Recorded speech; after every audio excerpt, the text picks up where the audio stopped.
Hey everybody, welcome back to Brothers of the Arcana. I am Alex Aldea. I am David Ferrigno.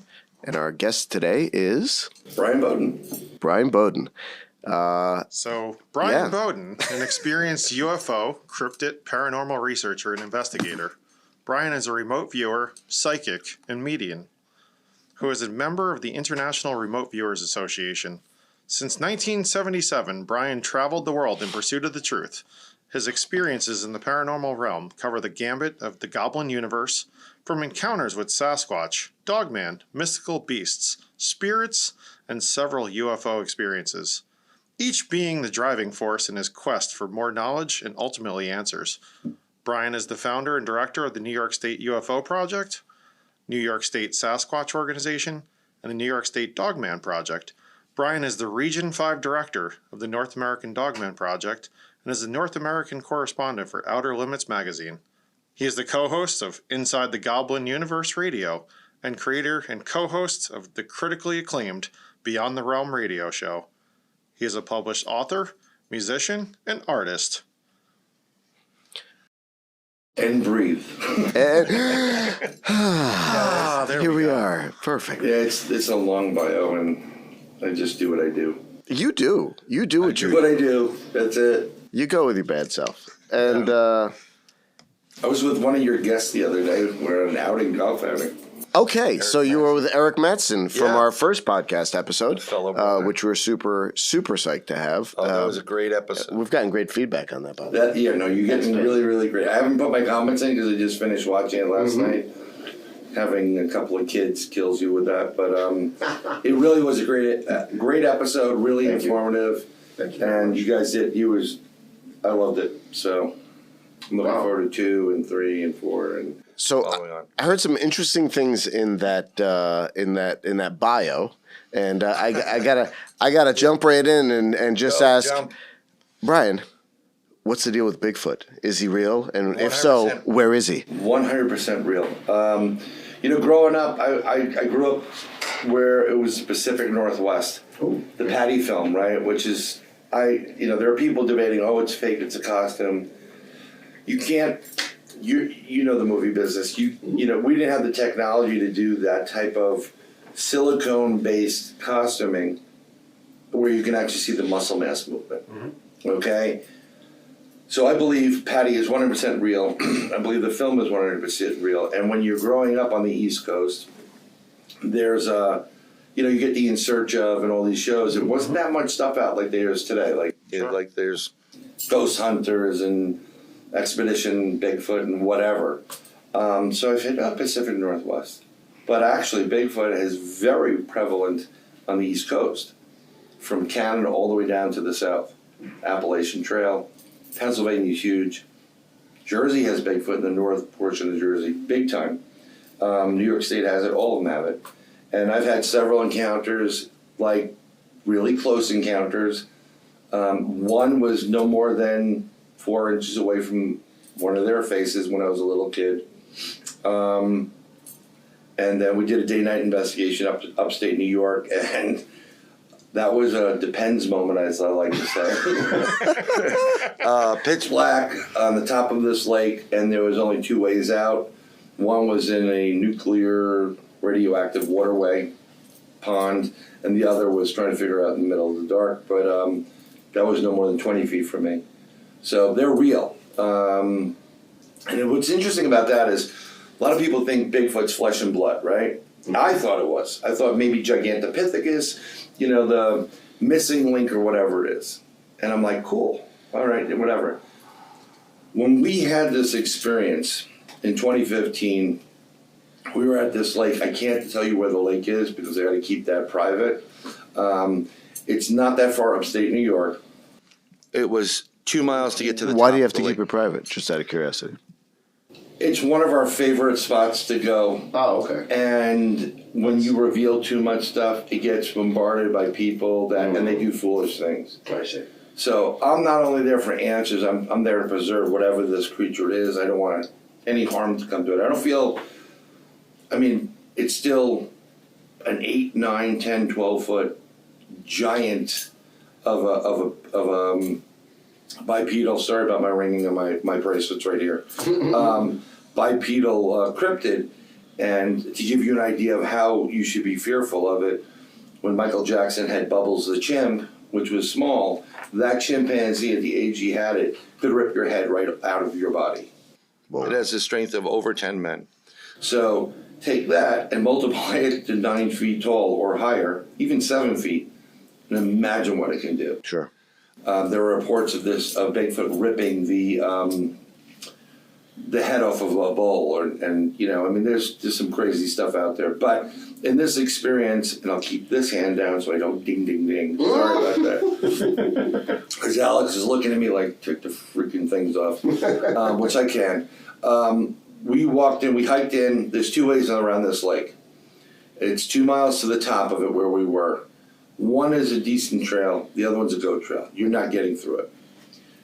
And it was pitch black. It's just off the Appalachian Trail. So I'll give you an idea. And the Appalachian Trail really is almost like a highway for these Bigfoot and other cryptids to travel.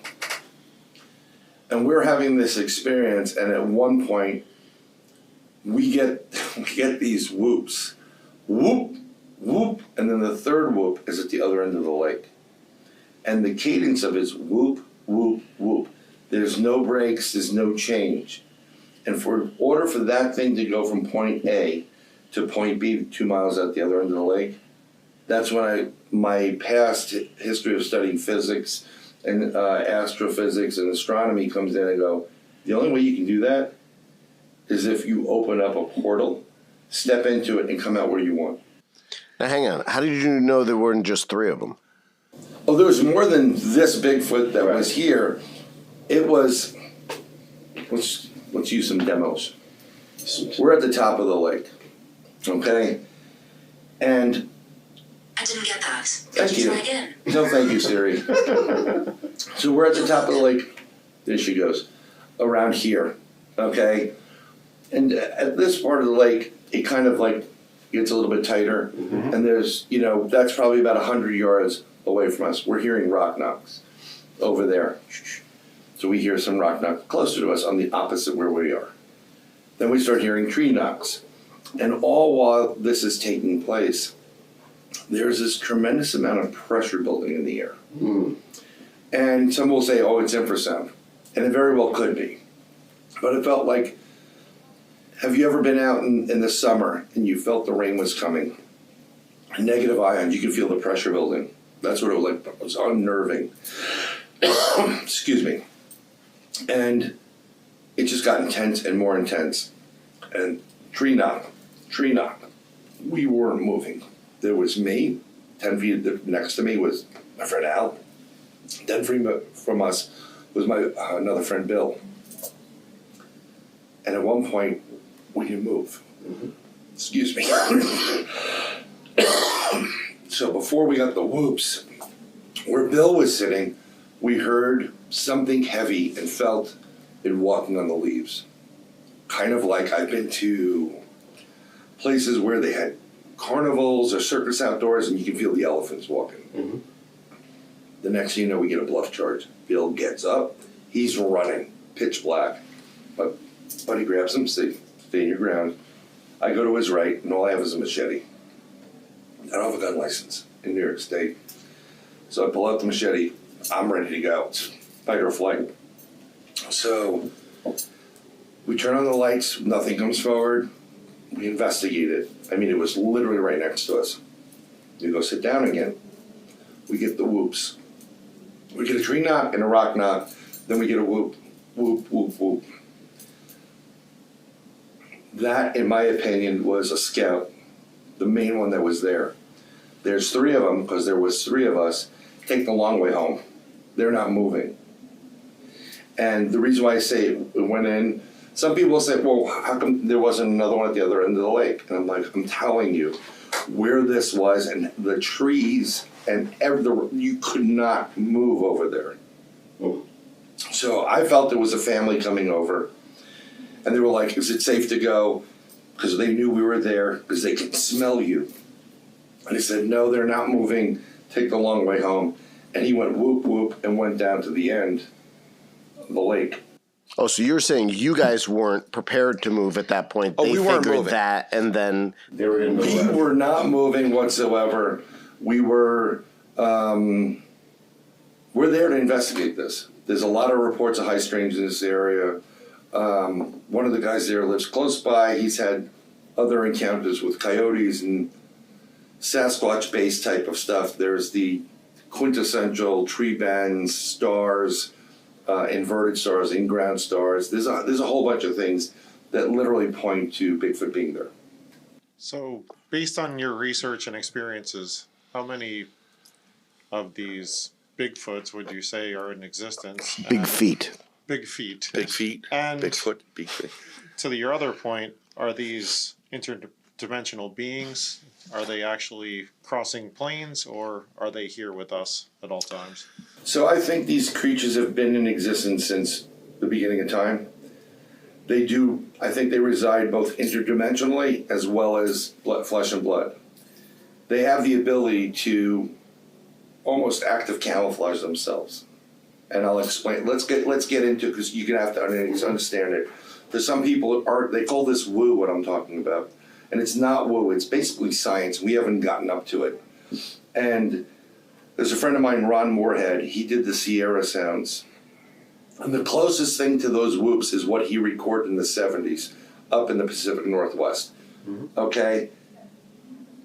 When people have Bigfoot encounters, they always get the fuzzy image, right? Or they get unless they're using real film, there's an importance between real and digital. These creatures have an ability to change their physical and molecular shape. And in the conversion process, they draw energy from the atmosphere where they are, or if you're out in the woods and you got your camera and your cell phone, they'll draw it right from it. They convert their energy into a different form. Now, a lot of times there's lights associated with Bigfoot. Oh, there was UFOs. There was this red orb, and there was no. What you're seeing is the physical Bigfoot changing into an electronic form of an orb or a light. And a lot of times you'll see a spark before that happens, because when you convert energy from one to another source, there's always a spark off. And then once they're in that form of light or the molecular structure where they're kind of glowing off of that, then they can actually go interdimensional from that point. Let me just take it back for a second here. So Sure. There's a couple of theories about Bigfoot, right? So you say he's been here since the beginning of time. Oh, yeah, I believe so. One of the possibilities was that, and if you buy the whole Zachariah Sitchin Anunnaki myth, which we Right. can get into we'll get into later, that. yeah. So that it could have said that we would have all been big feet had not some of us been uplifted by the Anunnaki and turned into Cro-Magnon man and Homo erectus and all that kind of stuff. The other one was that some of the big feet, this was more of the Terence McKenna idea, which we talked about in the second podcast idea, where if you eat enough mushrooms and those psychedelic mushrooms act upon your brain, that become might the change you. Bigfoot. That might change you to whatever. So some interesting ideas there in terms of what their 100%. origins might have been versus our origins, or how we may have somewhat cross sections. Okay, so not to discredit Stitchin or the other. Sure. Here's what I always, this is my go-to to try to explain this. We all know what an octopus is, right? Yes. Okay, if you didn't know anything scientifically and you came across an octopus and you threw your cell phone or whatever out there, that octopus can change its physical shape, its texture, and everything about it to mimic that shape of that object. And it's super intelligent.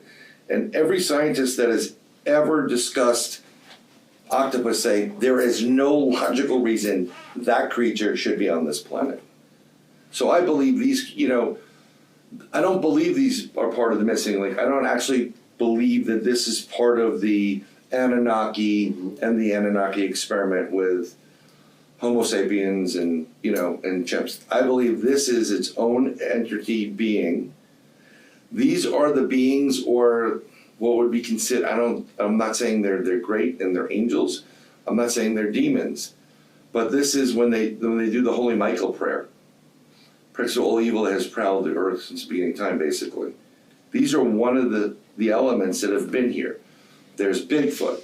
There's something they call a dogman. Think of Bigfoot, or better yet, the movie Van Helsing, the werewolves. That's what we're talking about. And there's 7 varieties of them, variations of them, from what looks like a baboon Bigfoot-ish all the way up to a soldier, which is just something you don't want to see in person, but I have.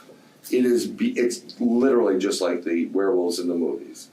They're not metamorphosis, they're born into it. It's something they have an innate ability to do. Does the whole idea. They do that. They do the transformation. They convert from physical body into interdimensional, in my opinion, as well. I can't prove this because I don't have a physical Bigfoot or a dogman. But I will guarantee, and I'm not like your previous guest Eric with an NDA or whatever, but I've talked to people who have texted me and contacted me from 000, 000, and 4 more zeros. And they're like, I'm not telling you who I am, but we have these things. And the US government has been working with them, Bigfoot, Dogman, other strange cryptids, because not only the brute strength of this creature and the ability to rip you to shreds, but the ability to do active camouflage like the predator, because when you can molecularly change yourself, you can camouflage yourself. And you draw energy off of it. They want to know how you're doing it. And I will guarantee you there is a ton of them in these labs, and some old guys like, yeah, Bigfoots exist. I got 3 of them in my lot. But do people treat these things, number one, as animals? In other words, are they, obviously they're sentient, but can they speak? Can they communicate on any particular level with us? Or Okay, so again, let's go back to the Sierra Sounds. Ron Moorhead. I don't know what that is, so can you? Ron Moorhead is a gentleman out of the West Coast. The Sierra Sounds was recorded at like a hunting camping site way up high in the Sierras. Okay? You have to take a horse there. It's a couple-day journey by horse. You're not getting up there without it. And there was a 27-inch footprint there. I mean, 27-inch print of your foot. Okay? That's pretty big. I mean, you're talking about a 7, 8, 9 foot creature. That's bigger than your foot. Exactly. Yeah, absolutely. So someone I knew very well was Daryl Dawkins, Chocolate Thunder from Philadelphia 76ers. He had a huge foot.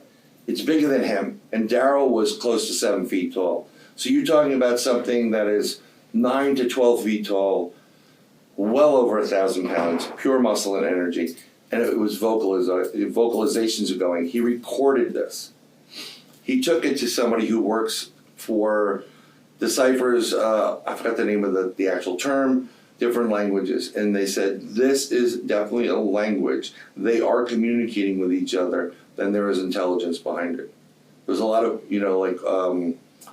monkey chatter or samurai chatter, but there was cadence to it. They were communicating to each other. Almost like whale sounds kind of thing? No, where whales they a little have- bit more high-pitched. Okay. But But I meant the same back and forth or Right. echolocation like bats or that kind of thing. More vocal, more, these creatures live and exist in the wilderness. They're amazing mimics. They literally have been caught mimicking humans. Help, help, like a baby crying, whatever. Some of them to lure you into the woods. Some of them to keep you away. Some of them will just grunt it out to you, but there's also the people who reported them telepathically communicating with you. So that's communicating without your mouth. And it's just, again, I have not had a telepathic communication with any of these creatures. But they do give off infrasound. They do give off sounds. There is chatter. There is howls. There is all that in a bag of chips that come with them. And when you hear them, big screams. I mean, they're very vocal. It reverberates off your chest. When they did that whoop, whoop, whoop, okay. You know the song Ace of Spades with Lemmy?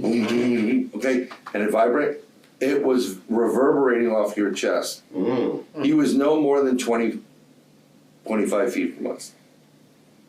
And it was insane. And actually, to go back to that experience I had in 2015, after it was saying, whoop, whoop, whoop, take the long way home, and we didn't move, I'm sitting there and I hear this big crash coming through the woods. Like, what the hell is that? And then I get a thud, boom, roll. I felt it, hits my chair, pushes me off 10 feet. Big rock was thrown at me. And this thing is accurate. If he wanted to kill me, he would have killed me. He was just like, I hate you. Get out of here. It's my home. And that's what it was like. He was just pissed off and frustrated that we didn't leave. So as I'm doing that, I'm going to take these off so Alice doesn't kill me at this point. Sorry. Jesus. I just don't want to. No, I know. Just so you know, I have an iron bracelet on the left hand, and this is copper. Copper is very good for your healing. Put it on your other. No, I play guitar with that hand, so it's massive guitar, so that's why I put it to the left. Oh, I see. But I highly recommend, go on Etsy, support a local artisan, or if you get somebody local, put iron on your left hand, left wrist. It is there to protect you from bad luck and evil. It's been used since the beginning of time. That's helpful. Even with the Exorcist, because this is the receiving hand. This is a giving hand, this is receiving, so this prevents evil from getting in within you, or harm or evil or darkness. I'll take that one off too because it's making noise. I'm just gonna keep my arm like this. Or just take your watch off if you want, whatever you want. Jesus Christ! I know, right? Watch this. Don't swear. Thank you. Sorry. Okay. I have so, no problems with Jesus. I love him as a brother. Yeah. Okay. So what are we? We were with Bigfoot. At Well, this point. Yeah. I think I wanted to also circle back. You didn't answer. So how many big feet would you posit exist, and some of these other creatures, would you say there's a large volume of them, or are they more unique? No, I think there is a large one. Bigfoot. Okay, if you have deer for the most part, or you can have fish, turtles, but a lot of deer, game, you're going to have Bigfoot in the area. And I believe they work off of pods or clans, and that's with a C, not with a K. No, you got to make this clear because people, they don't listen. Most people don't pay attention, and usually you have a mother and a father, and then some young, and then after they get to a certain point, they leave. My opinion is they leave the young that are ready to mate, be it a male or a female, in the same area that they've been operating out of. So talk about their hunting area, and I believe the hunting area could be easily 1,000 square miles. And they go away and they leave their oldest son or daughter there at a point where they're supposed to meet and mate and start their own family. And there's tons of them. I think you have tens of thousands, if not more. They're really good at camouflage. There's a friend of mine, his name's Jay Bachochin. He's a filmmaker and director. He did a film called Finding Jay. He's out of Wisconsin. I highly recommend it. And in the episode, they're looking for Bigfoot. And at one point, I'm watching this, and they heard a rock knock, and they were hit by a stone. That's what Bigfoot does. They want you out of the area, they'll start throwing stones at you, and they're deadly accurate. So they heard something. They heard the stone come. Someone got hit. Like, okay, they're here, and they're looking, and you see this branch that's hanging there, and then the next thing you know, the branch bends a little bit, and they're looking around, and it's right in front of them. It's no more than 20 feet from them. And I said, Jay, you had a Bigfoot right there in front of you. He's like, what are you talking about? I said, watch the branch in that section. I gave him the segment. I said, you had a Bigfoot that was in active camouflage, kind of like the Predator, I'm not going to do that. Kind of like the Predator. and it was playing with you, and it was resting on that branch. And he goes, holy crap. And it came down. Another guy I know is, I'm sorry, I didn't mean to interrupt you, Russ, who does Expedition Bigfoot, I think it is, or Finding Bigfoot, or whichever the one is not with Matt Moneymaker. I don't even pay attention to him anymore. And in that, you see what I'm talking about. You see a physically shaped Bigfoot in FLIR, right? That's the heat sensing. and you can't get past that. And you watch that physical shape go from like a 7-8 foot bipedal something to these little dots, and then it fades out. Because you're still catching the energy and essence on that. I sort of buy this and I sort of don't. I'll be honest with you. I don't know. It's hard. It's hard for me because a lot of the stuff I've seen, the energetic stuff that you're talking about, I've seen it in Tai Chi. I've seen it in energy. I've seen it in meditation. I've seen it in medicine journeys and a bunch of other stuff. I don't know. Dave, how do you feel about it? I don't know. I mean, for me personally, when you talk about this, I almost feel like, is there a cross between, obviously the paranormal realm then, when you're getting into demonic spirits and, I posit, would these things be hunting? Because obviously there was that special where all these hikers and hunters and everybody's gone missing in the woods, and it's like, are they Missing being 411 captured? David Pilatus. So like in life, right? You have good people, majority hopefully good people, and then you always have bad people. Okay, in this community, you have creatures that are just, they're good, they're fine, they're just doing their thing. Leave us the hell alone. We're gonna stay away from you. They know about man. They know how violent we are. They know we carry guns. They don't really want to have an interaction with you, but because they can sense your energy and your aura, which you give off the vibration frequency, they know if you're good, bad, or indifferent and what you are. They know what you're up to. The minute you pull into their area and you're going out for a hike, like I can take you to a place. I'm more than happy to take you guys. I'd love to go. And yeah, we'll figure out a date or time we'll go up. We have to park a while away because we can't get caught in the place because it closes at dusk, but you can be on the Appalachian Trail. And they know when you're coming in there, oh, they're good. Their energy, their chi, their whatever you want to call it is good. Then you have a couple of them that are just not nice and very vicious. And just think of it this way, if you have a teenage kid, boy or girl, I'm gonna go with the boys. I remember what I was like. You're at that age where they're leaving you behind, and you gotta, I gotta copulate and whatever. They're gonna be a lot more aggressive, and there are gonna be some that do take people, and they're gonna be there's even talk about, we'll call it cannibalism to a certain degree because we don't know if they're part human or not. People do go missing. Wait, do they take people to copulate with or to eat? All the above. Okay. But I'm just saying it's not all the time. There's some other stuff weird that's going on with 411. There's UFOs involved in it. So we're going to talk about that too. Right. So there are some nasty ones out there that will go after you. I mean, my first experience was in summer camp, northeastern Connecticut, about the 78-9 era. And I woke up, I smelled like skunk that I'm used to at summer camp. Lights are out in the bunk, and I'm like, okay, my counselors are back from town. And I'm about to get up to go to the bathroom, and there's a big window 3 feet by 3 feet by me. I'm on the double decker. And I see this, looks like a giant gorilla in my window, and it's doing this. It's looking around. You can see the brow and the nose and dark eyes, pitch black eyes. And I'm like, what the hell is that? So I quickly lay down and I just move. I don't move.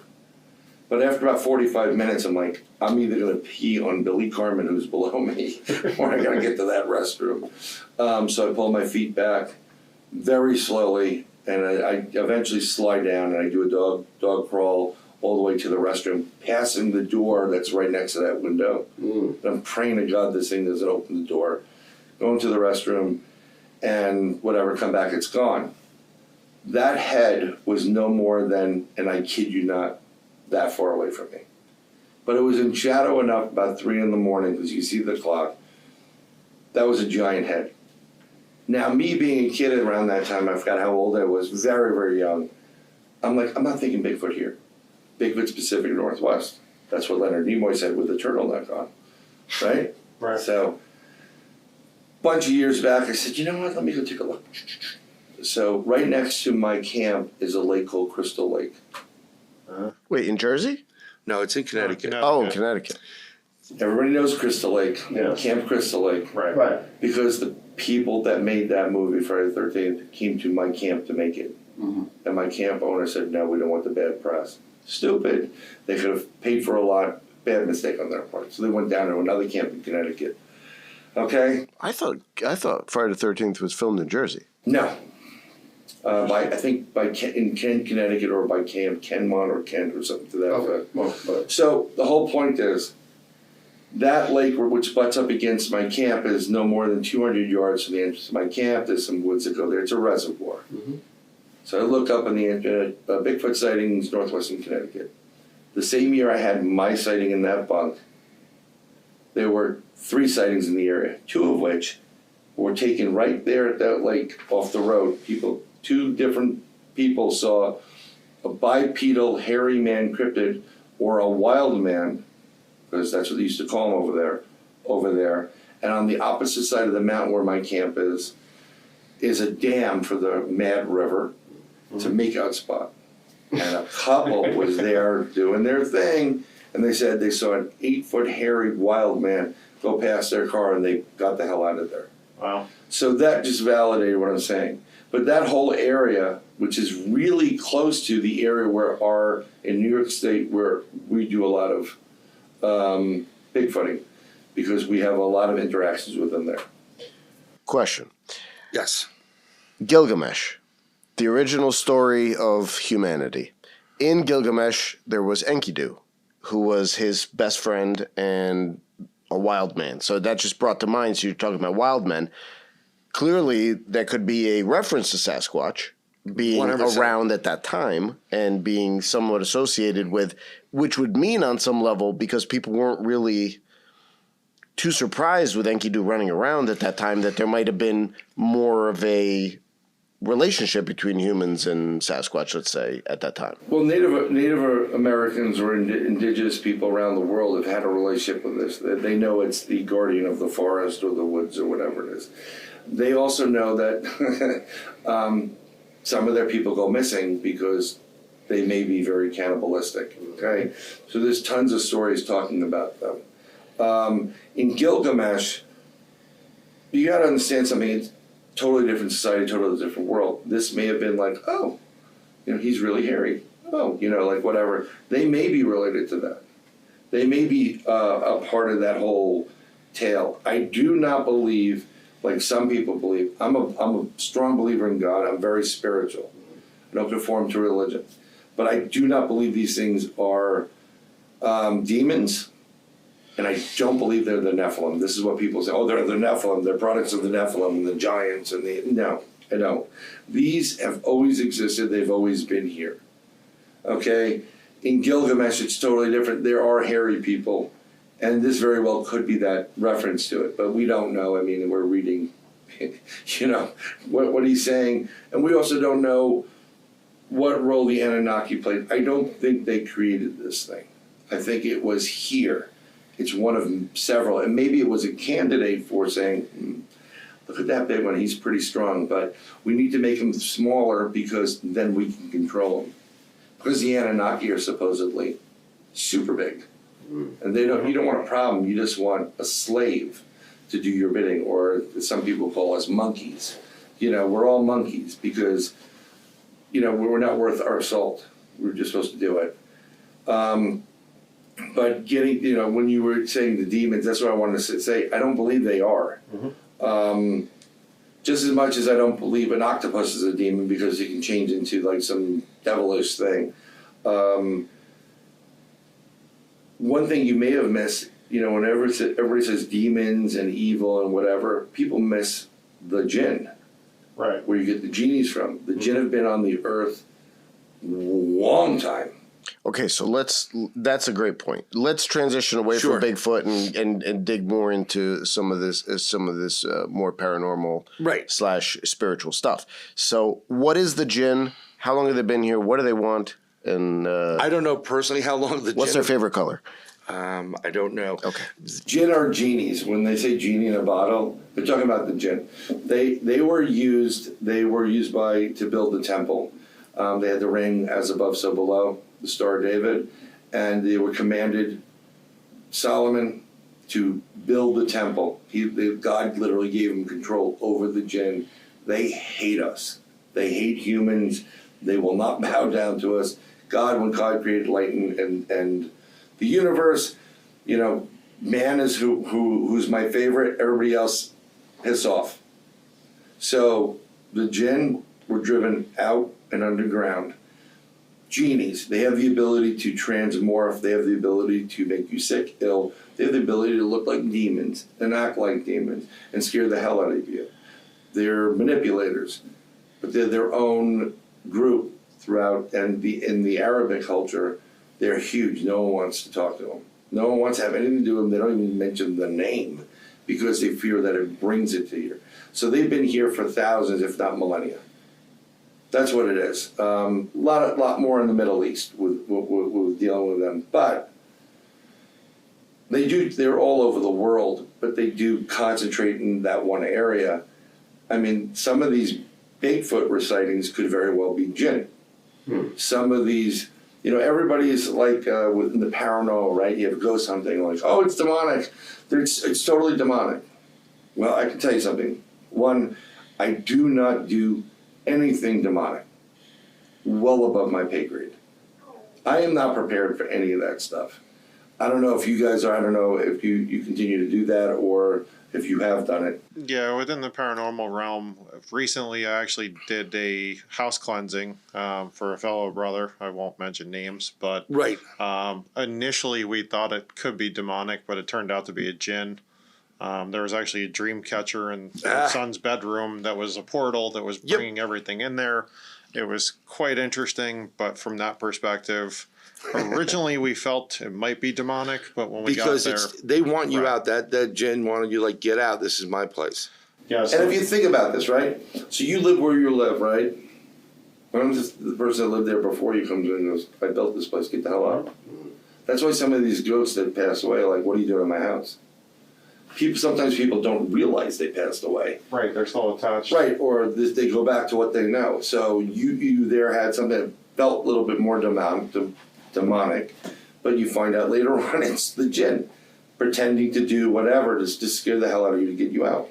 But I have, in my experience with paranormal investigations, typically with the demons, there's been the sulfur and other types of smells that were very prevalent. You could feel it like on the back of your neck. You could just feel them breathing on you, and they're just kind of like, what are you doing here? Yeah, like, and there are people like on TV that, like, challenge them. Bad idea. Really, really bad idea. So let me just take a step back because I don't know as much about this as you guys do. So I'd love to hear a little bit more about. So our guest of the show is Alex. Yes. No. I a really good question. Yes, sir. Because we're all Freemasons. That's how we sort of know each other. And I know we do. Yes, we do know each other. Pancake breakfast. Right. Exactly. It's delicious. But. So, you go back to the idea of King Solomon's Temple, which you mentioned. Right. That's what I just wanted to check out. What are you it said that there was no sound of axe, hammer, or any other tool of iron, which is what you talked about before, right? So I heard they used demons. Other people said they used angels. You said they used jinn. All of the above. Okay. They weren't going to use the angels. Angels have other priorities. But in the grand scheme of things, cherubs, archangels, whatever, he had the ability to control the jinn, demons. Now, again, here we go again. Are the demons and jinn one, or are they separate? Okay? Because you can get into a list of different things and like, well, that's very, demonic. Here's where and they were not happy about building the temple, and they don't have to have the power to build it, tools. They just do it. It's like, this is why you rub the lamp, and you're like, I've had 3 wishes. And then you get screwed on each one of them, because that's how they operate, right? So they have the ability to just make it happen. And they're being forced to do it. So how happy do you think these jinn are, or the demons are, that like, who the hell is this, and how are they doing this to me? So, So you're talking about that? What is it called? I want to say therumagy, but I don't think that's the right title. It's the binding and forcing of lower astral realm creatures to do. Yeah. Yeah, I don't know to your will, right? I don't know the proper term for it, so I apologize. It's not theurgy, which is up. It's the other one that basically goes down. So, as above, so below. Meaning, as God has commanded and can do, he can do it everywhere. And I'm going to give you that ability with that ring, and you're going to be like, flip that up, you build this is how it has to be. And if they don't do it, then they suffer the consequences. Because God is supposedly the ultimate, which I do believe. So they help build the temple, okay? In Freemasonry, we talk about the temple a lot, but we don't go into the other sides of it. No. Like how it was built. And because being very brotherly, we don't want to disrespect or disparage one versus the other. We're open to the whole thing. Well, we believe in a higher power. And that's that with that part of the religion. But the jinn are really, really weird. I've heard many reports. I do cleansings. I do house cleansings for people. I do a ton of different things. People will catch me I'll interpret dreams for people. And the way I operate, I get it in my head, like it plays out, and I know it that I know it. I know what my name is. I know how to spell it. I know what what colors are. I know it. I can't. It's intuitive. And when I get a feeling like, this is not good, and I'll call up somebody who can handle it. And there are plenty of people that are, I was going to say dumb enough to go in there and do it, but I don't want to disrespect people that do this stuff. Well, I think it's really, some folks have modalities that they can handle that type of realm. And because of that, that's who you're calling in. It's not to say it doesn't diminish your skill set. It's just, I know, you got to know your place in life.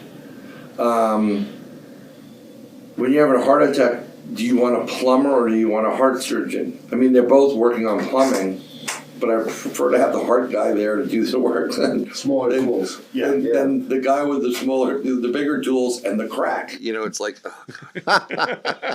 Yeah, you're almost finished roto-rooting it, That'll give you a heart attack in and of itself. Oh my God, yeah. So again, I don't like to do it. I have kids. I can't bring that stuff home. I can't bring attachments home. And there's a lot of times, and Dave, you'll know this, you can go into a place, and I've been with so many people that don't protect themselves before going in. Oh, yeah. And then they go home and I've been fighting with my wife ever since. I'm like, well, guess what? You have an attachment. I'll give you our ritual, right? And I used to, I usually go with a pair. So I usually go with my friend Al. And this is what we do beforehand. We sage everything. We sage ourselves. We sage our equipment. And then I say a traveling prayer. We do a couple ohms. He does the Our Father. And then he goes out and he takes the holy oil out. And he says in the name of the Father, and he puts the cross on it. Is he a priest, your friend, or? No, he's just, give me the anointment and the protection, and as soon as he puts it on, I scream, oh my God, it burns! He's like, could you stop?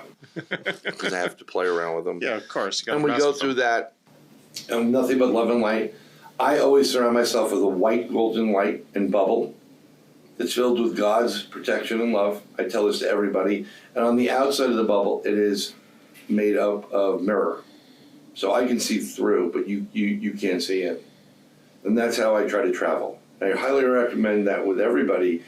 Always ask God for protection. Whoever your God is, if it's Jesus, if it's Buddha, if it's all, just surround yourself with that. And that gives you protection. And then once we do the investigation, we sage again. So why sage and not Palo Santo or frankincense or anything else? Well, we do it all. But sage is just so much easier. Yeah. Palo Santo, I love. It's a pain in the ass to light. It does not stay lit. Because I think the demons are like, oh God, they're getting the Palo Santo out. Let's go. And they're blowing it. Come on. And you get a cigar. Literally, if I did a cartoon, you would see and there's a demon come out. We use sage. We created something called agua de Dio. Which is similar to Agua de Florida, maybe.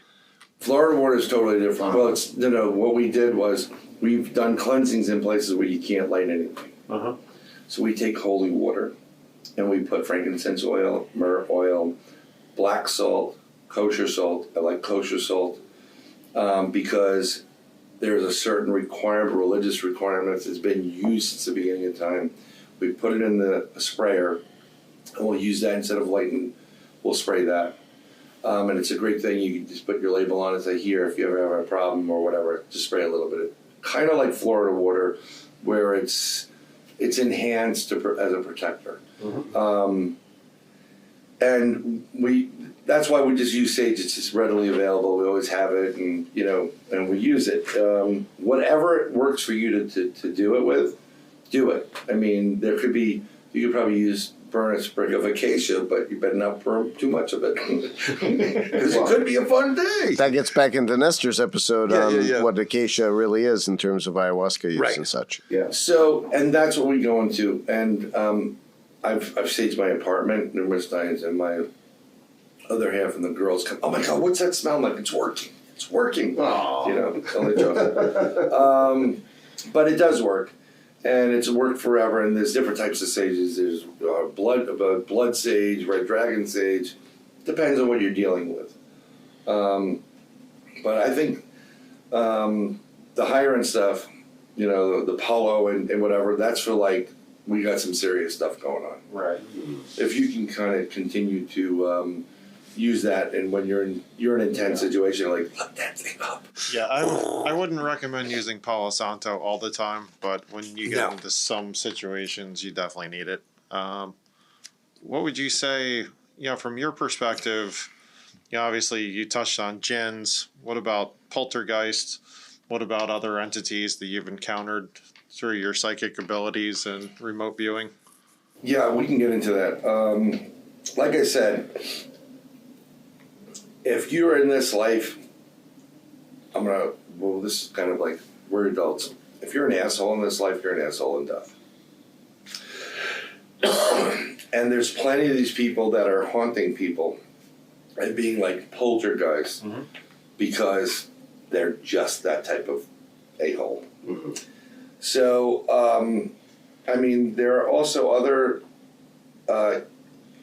this is where we get into the evil entities. And again, I can't tell you if it's demonic, when the war in heaven started and Lucifer was like, I'm not worse than those people.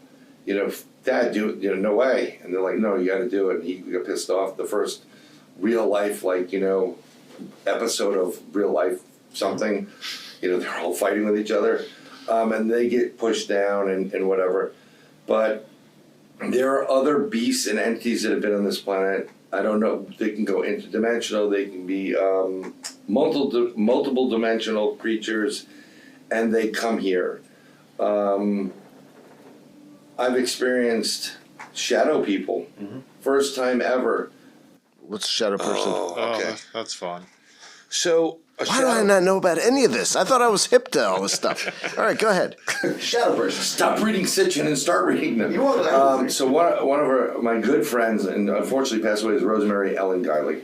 She's renowned for paranormal and a bunch of different things.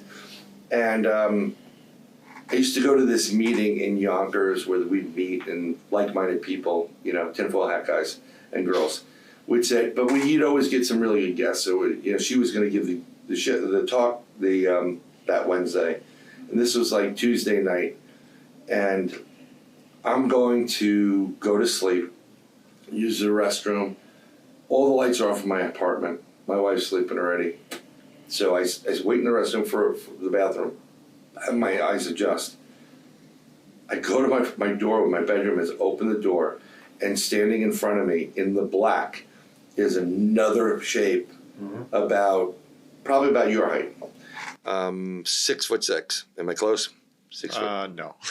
Well, we'll just say 6'2", but Whatever. And it's there. So I'm a New York City guy. Guns go back, and I go right at it. And I'm like, what the hell was that? And I walk in, and I see another one leaning over where my wife's sleeping, and I go, oh no. And I go, I literally got the feeling that this is before I really got into what I can do. Mm-hmm.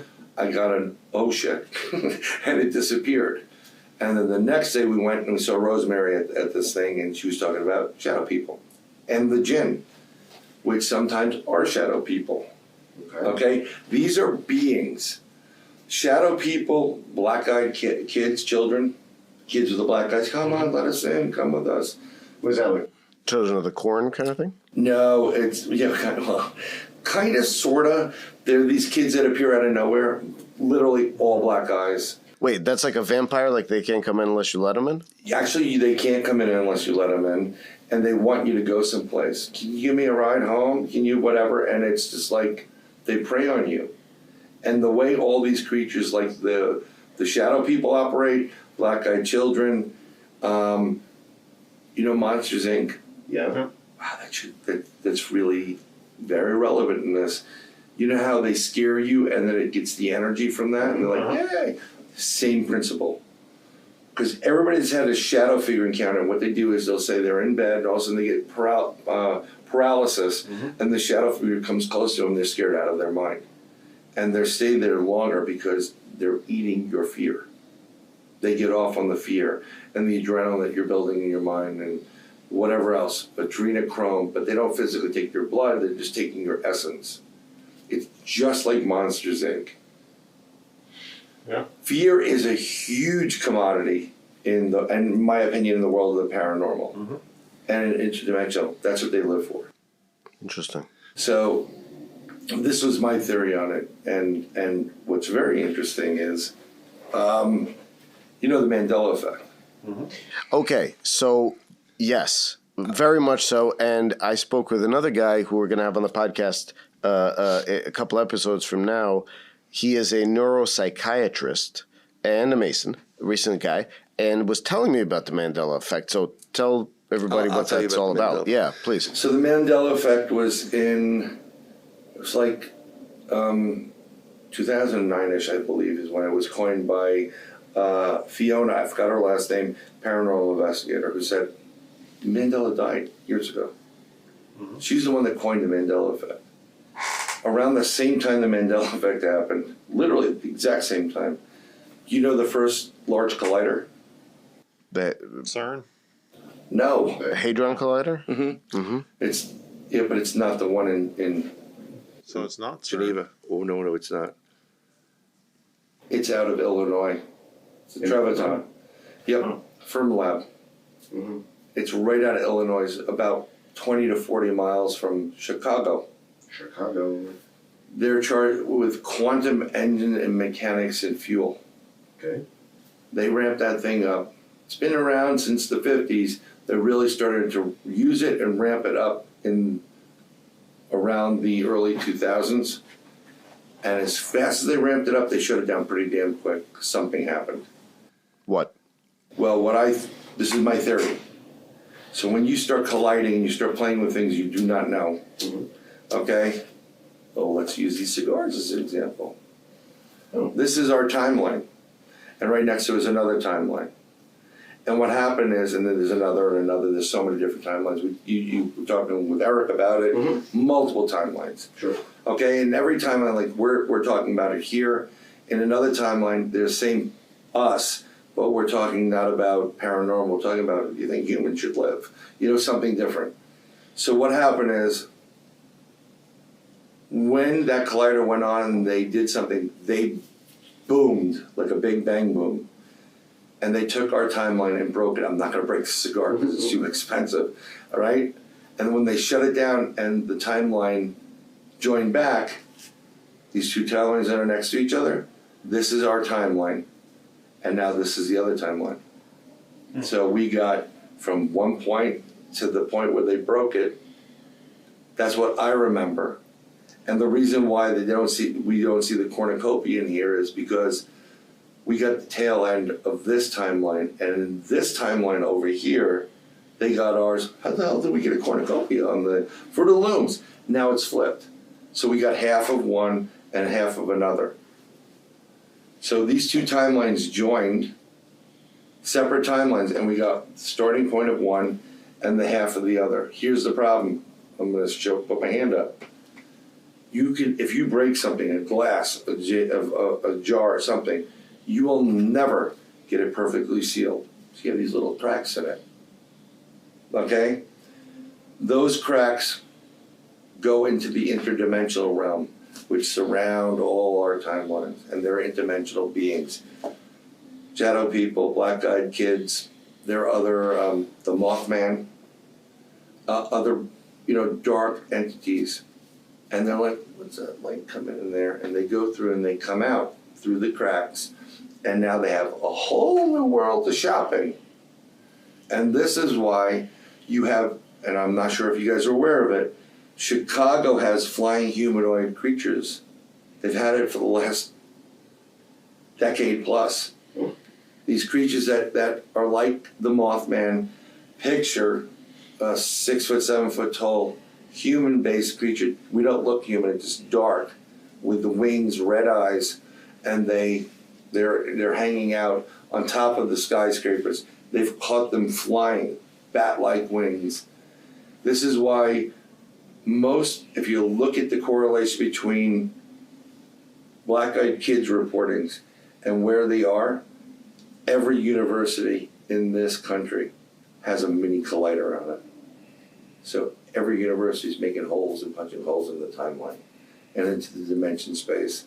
And all these black-eyed kid sightings are by these universities that have these colliders. The collider is what's creating Mandela effect, because in our timeline, Mandela died, but in the other half, the piece that broke off that we rejoined with the other piece, Mandela's alive. That's why people remember Mandela's dead. Yeah, he is in our timeline, but when we rejoined, we got the tail end of B's timeline on ours, and they got our piece on there. And now Mandela, who was dead, is now, Mandela, who was alive, is now dead.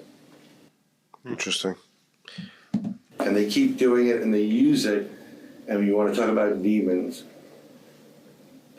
I'm different from Eric when he's talked about the collider.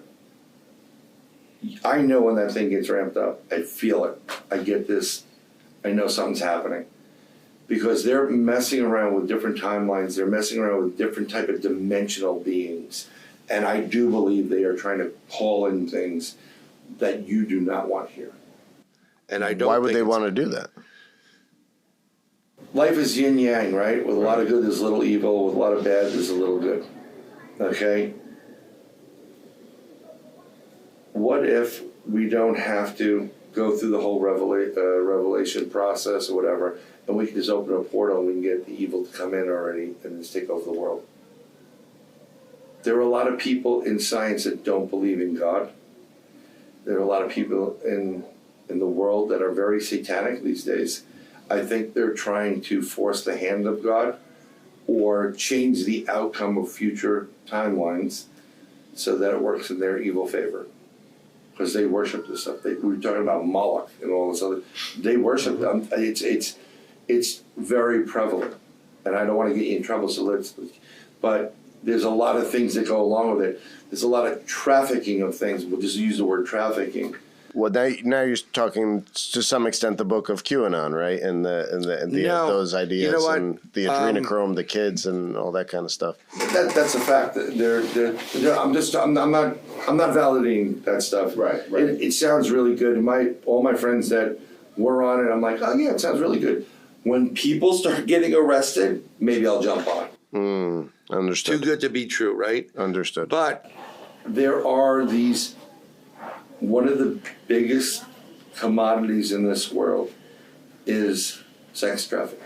Mm-hmm. And I don't want to get any more because I don't want to get in trouble. No. I mean, we're talking about young kids and females in general, young boys and girls and females in general. It is absolutely disgusting. And this is based off of a ton of different things that have been taking place throughout history. There are people in this world that worship God, thank the Lord, and there are people that don't, and they worship the devil or Lucifer or Satan or a demon or a deity, and they're doing evil things with them.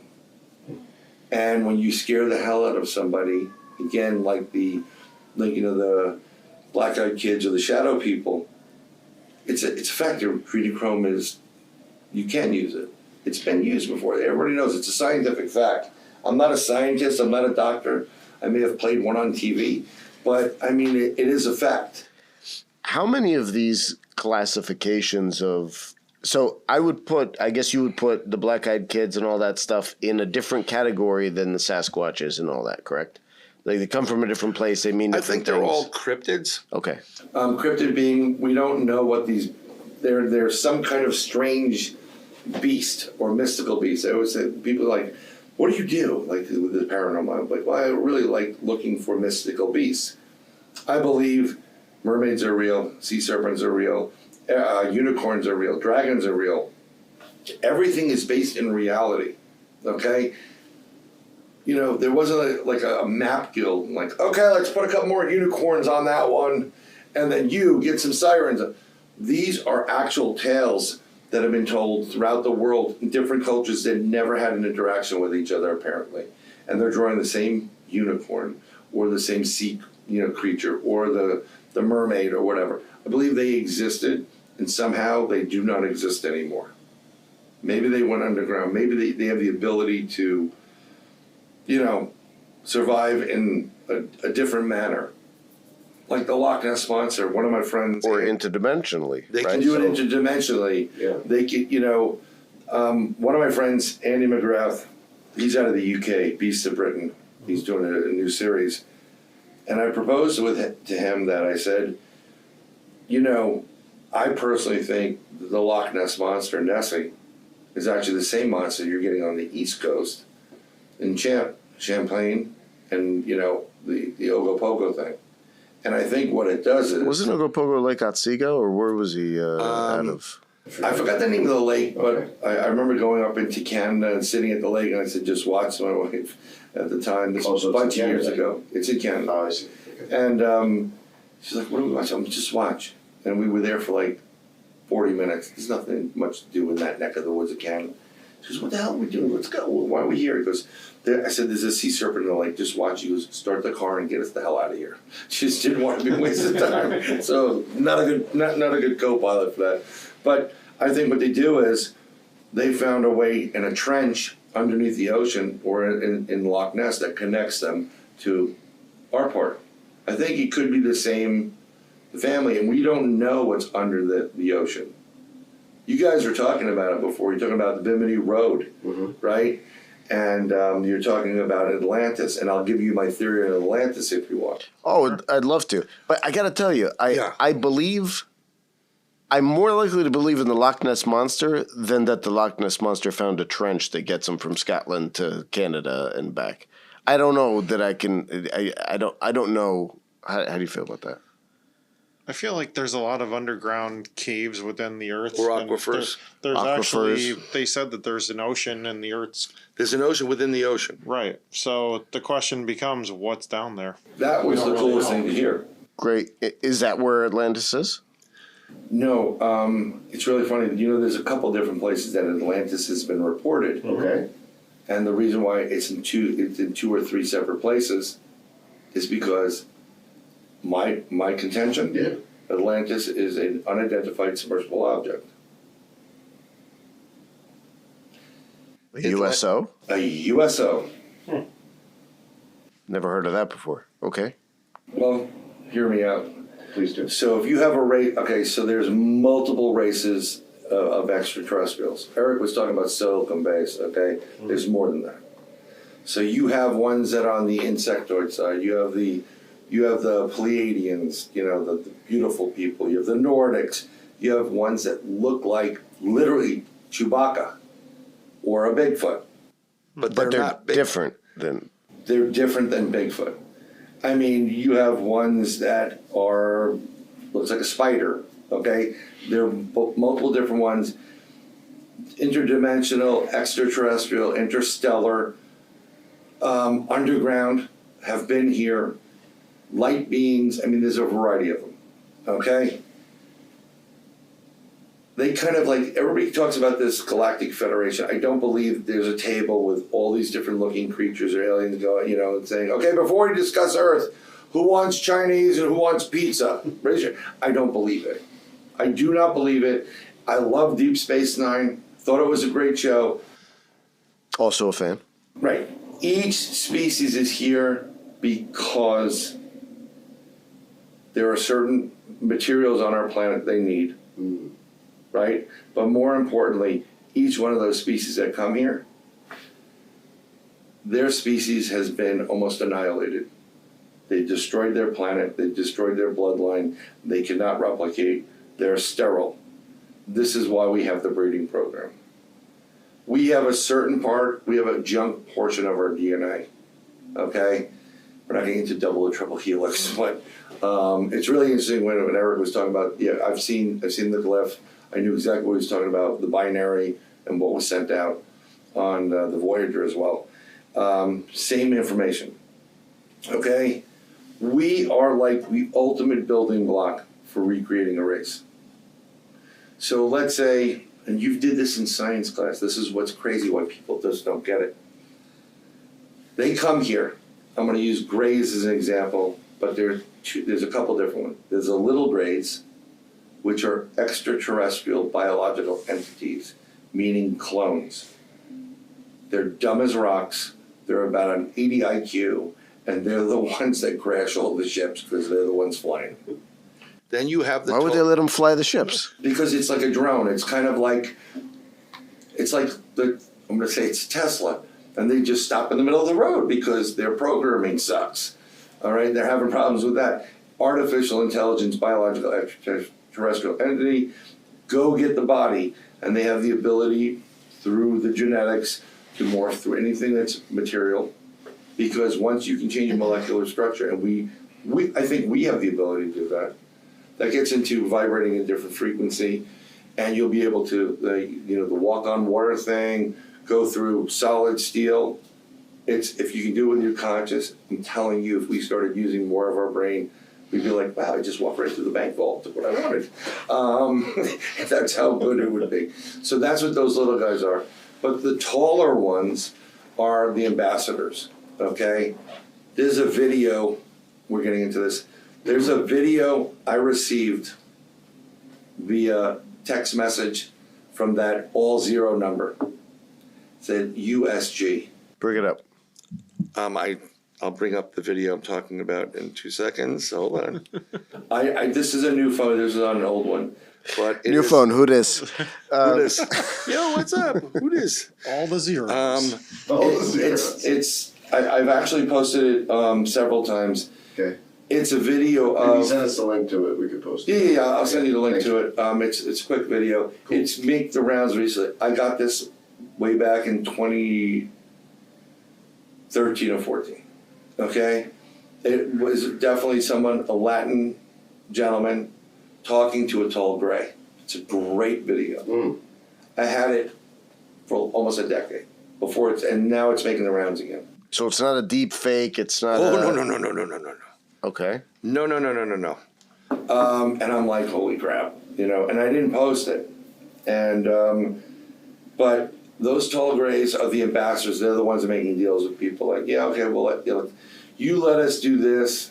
And these are the ones that make deals with Eisenhower. Like, you let us abduct a couple people, give you some reverse engine Yugo parts. Because they gave us, that's what basically they did. They're like, yeah, we'll give you an old craft. So they gave us a Yugo while they had a Lambo. And like, we're elevated technology-wise now, but we weren't where they were. They're not stupid enough to give us that. They know what we did. We blow shit up. We created the atomic bomb. We're going to kill people. So like, don't give them the good stuff. Just give them the Yugo. And then we reverse engineered things. The U.S. The U.S. is at least 200 years ahead technology-wise everybody else on the planet. And we will never admit to it because we don't have to. It's a national security issue. And why would you tell your enemies what you have? Right? I wouldn't. So that's the whole disclosure thing on the UFO thing. And disclosure happened for the UFOs, just in case you know, 1977 with the release of Close Encounters of the Third Kind, because Dr. J. Allen Hynek, who was in charge of Blue Book, literally was in that movie when the crab came down to the mountain and he took his pipe out, didn't have to say anything, did not have to violate his NDA. He was right there when it happened. That's real disclosure. And if you need somebody to say, you know, UFOs are real, you have other issues.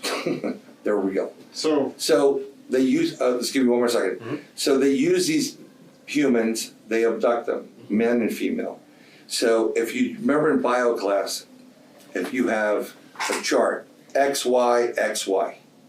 So when you take two different species, put them together, you get X, X, X, Y, Y, Y, Y, X, X. And eventually you'll have something that's all human, all extraterrestrial, and then half and half.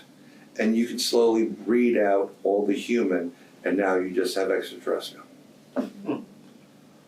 What I was going to ask you was talking about close encounters of the third kind.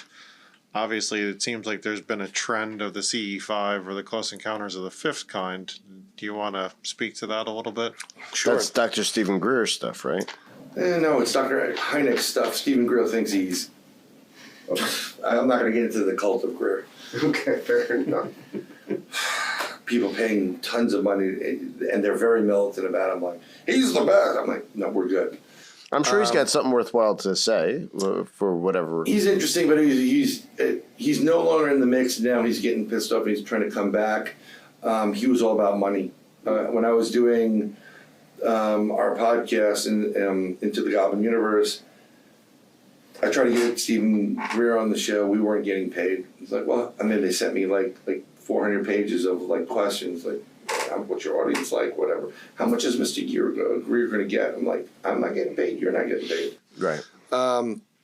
So the close encounter of the fifth kind, which is the CE5, the conscious encounter active. So you're using your consciousness, third eye consciousness, to connect to the universe and say, we want to have an interaction with you. I do them all the time. And every time I've done it, I've even brought my oldest daughter one. And she was blown away. First time I did it publicly was up in Pine Bush, New York. A bunch of years ago, probably 4 or 5 years ago. Yeah, because it was a year prior to the COVID. And we had, I was tired. We were there all day. We did 3 15-minute presentations, 3 half-an-hour presentations, 3-hour presentations.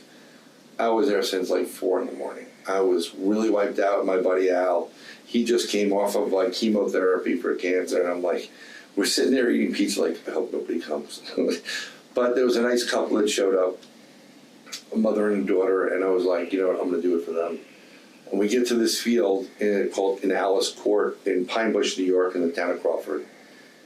And by the time we get there, there's like 75, 80 people there. Then we get called up from a friend of ours, one of which is Mark D'Antonio. He's an astrophysicist, works for the Navy. He's on a lot of these shows. Like, where are you guys? We tell them where we are, and like 40 more people show up. Men, women, and children. So I get everybody to bring it down. I'm like, bring it down. Just bring it down a level. I know it's an exciting day, UFOs everywhere, and we're on acres upon acres of land. Then there's a little bit of a forest, and then it's like almost like an open field, like a lot of these places have baseball field and soccer field. So it's a complex, but it's dark. There's like 1 or 2 houses off this road, but that's about it. In the distance, we see 2 mountains. We know where the air traffic is. It's clear, it's hot. There's a little bit more of a haze in the air. And I was being interviewed by German TV because they wanted to make fun of all the UFO people. And I said, well, we're going to do a C5. You want to stay? No, I'm out. They left. So I bring everybody down, and you've got to get everybody on the same page. I want you to breathe for a little bit. And I'm doing this, not a meditation, but I'm like, breathe it out. Okay. I want you to use your mind to contact, say, hey, we just want to have an interact with you. Can you please come down if you hear us and make your presence known? We don't want to get hurt. We don't want you to get hurt. We just want to know that you're here. And we're all doing it. Now, my buddy Al is sitting next to me. He's kind of wiped out, but everybody's doing it, and everybody's really quiet. And at one point, I start hearing like hooting, like I thought it was kids, over in the baseball field, a bunch of acres away from us. You can kind of see it through the trees, making, it's Saturday night. There's nothing to do in the town. We're drinking and kicking cans. And I'm about to turn to my friend who's sitting next to me. I'm like, did you hear the hoot and hollering? Some guy gets up and goes, did you hear that owl? And I said, yeah, I was about to hear the hooting and hollering. And the next thing you know, above our heads, no more than 100 feet in the air, is a huge craft. And it's gunmetal black. And in the center is a huge white, like, dome. And you can see from its shadow, it's like an LED light where they're bright, but you can still look at it. And you can still see the outline of whatever is on the light. And you can see the hex pattern that's building up. And everybody's going nuts. Oh my God. So we signal it. It signals back. And now I start talking to it. I said, thank you for making your presence known. And I say this loudly. Can you please do us a favor? Can you go out to those mountains that are straight ahead? I point you to it and do a maneuver or two. And then, just to prove that you are who you are. This is a ginormous craft. I am kidding you. I would be kidding you if I didn't say it's anything less than 4 houses wide. Like big. This is huge. Unbelievably huge. At least 15-story building, and it's all black. So the craft blinks out, and you see this giant light, and it goes right out to the mountains. It goes and starts doing 90-degree turns in a split second. Then it comes back and it appears, and everybody's like, oh my God, they're applauding. And I'm like sitting there, and I do this. I investigate this stuff, and I'm like, holy crap. Because So weirdly, I'm getting goosebumps when you're saying this. Let me explain the something to energetics you. are interesting. I'm able to do this, and I'll tell you the next one I did and whatever. If I can predict this, I can make a ton of money doing this. I mean, I'm going to bring extraterrestrials in. Let's go, okay? And I'm even aghast when things. I'm like, wow. When you get a good EVP, you're like, oh wow, this is great. So it goes out, and everybody's like, it becomes like a light. So my friend signals, it signals back. Another person signals a flashlight, it signals back. Then it disappears. I'm like, can you please come back one more time? I know, we don't want to take your time. Boom, it appears. I want to thank you very much. And everybody's like, we're saying like, thank you. And it disappears, and that's it. So people didn't even pay for this. But if they paid for it, you got your money's worth. The next day, there were dozens of people calling the town of Crawford's main event person, and she called up my friend. She goes, what the hell did you guys do last night? And we told them, and she was like, oh my God, the chief of police was there. He saw it. I've tried to talk to that guy numerous times. He won't talk. Wow, he won't talk to you. Nope, he won't comment on it. That man witnessed exactly what we witnessed, and tons of people. They used to come like, dude, that was the greatest night ever. I mean, that was incredible. So that's the first CE5. You're using your consciousness to do it. And everybody that was there was into it. No one was playing around. No one was monkeying around. No one was making jokes. No one was drinking or drunk. Key element, your intentions on these things is what matters. And you can use it. I have a protocol called Active Intelligent Encounter. Set your intentions. Release those intentions. We want to have an interaction with you. Spirit, we want to have an interaction with you. Bigfoot, we want to have an interaction and be there, feel that purity, and send your vibration. Meditate before you go. Do this before you go into the field on investigation, especially with ghost hunting. We don't want to be hurt. We don't want you to be hurt. We just want to know that you're here. I guarantee you 9 out of 10 times you're going to bring this in. You're going to have an experience. I did another one during the COVID event. Now, would this work in certain locations better than others? Is that relevant? I think it You do it in the city area. I mean, there's way too much traffic here. Although there's tons of reports now of UFOs in the area. There's tons coming in from Jersey, New York, Staten Island, Brooklyn, the Bronx, and people are seeing things. I prefer to go to an area which is a little bit darker, and you can see where the traffic is going, air traffic, so you know it's not just a plane. When we do this, I have an app that tells me the satellites. So I know that if there's a satellite in the area or a government-based one, wink, wink, because they come in and there's one that's 3, looks like a red triangle, boom, and it comes down. Is that thing that Eric was talking about, where it's the That's a propulsion, TR3B, yeah. propulsionless drive? No, those are 3 satellites, but there is what he's talking about is a TR3B. It's a triangle. Anytime you see the triangle videos of a UFO, and it's usually like this with a center, that's ours. We reverse engineered it. That is our product. It's our product. That is not that is not an extraterrestrial being or extra-dimensional or interdimensional. That is U.S. or government based. So Darryl Anka, that channels Bashar, which I'm Yeah. sure you're probably familiar with to some extent, he said that Bashar is a product of a hybrid race, the Assassani or whatever they call them. I don't remember the Yeah, name of it, but yeah. the idea being that at one point in the future or in another dimension, they're actually us or a version of us that's now become a hybrid being. Yep. There's a lot of this talk about hybrid beings of a Right. lot of kinds. So I remember you mentioning that before. So if you want to talk a little bit more about that. So I don't. I mean, unless some of the things from Bashar, but I always get like this with channels because if you're really good, you know, you have to wow me in order for me to follow you as a channel. Interesting. So who would you recommend? Who do you really like? I don't follow channels. Okay, you don't. Okay. Look, you have to do what's good for you. Yeah. It's interesting what he's saying, and if it can be validated or backed up, and he did things which kind of backed up what he was saying. So I'm not discrediting him. I just think there's too much wiggle room in there to deceive people. Interesting. I know somebody who does channeling, and I just want to laugh. I know them personally, and I'm like, oh my God. And they've got a huge crowd that follows. So, but there are hybrids. There are, you know, there's hybrids of everything. There's not only just humans and different types of extraterrestrials, but there's extraterrestrials within other extraterrestrials. And they're trying anything they can to keep their race going. We have a potential as human beings to be far greater and powerful than we are. They know it. We don't use enough of our brain power. We don't use our consciousness. We're not vibrating at a higher frequency. Okay? And the problem with that is we're like Cro-Magnon. we're, you know, we can get very violent. They're a little bit more of, you know, yes or no. It's black or white with them.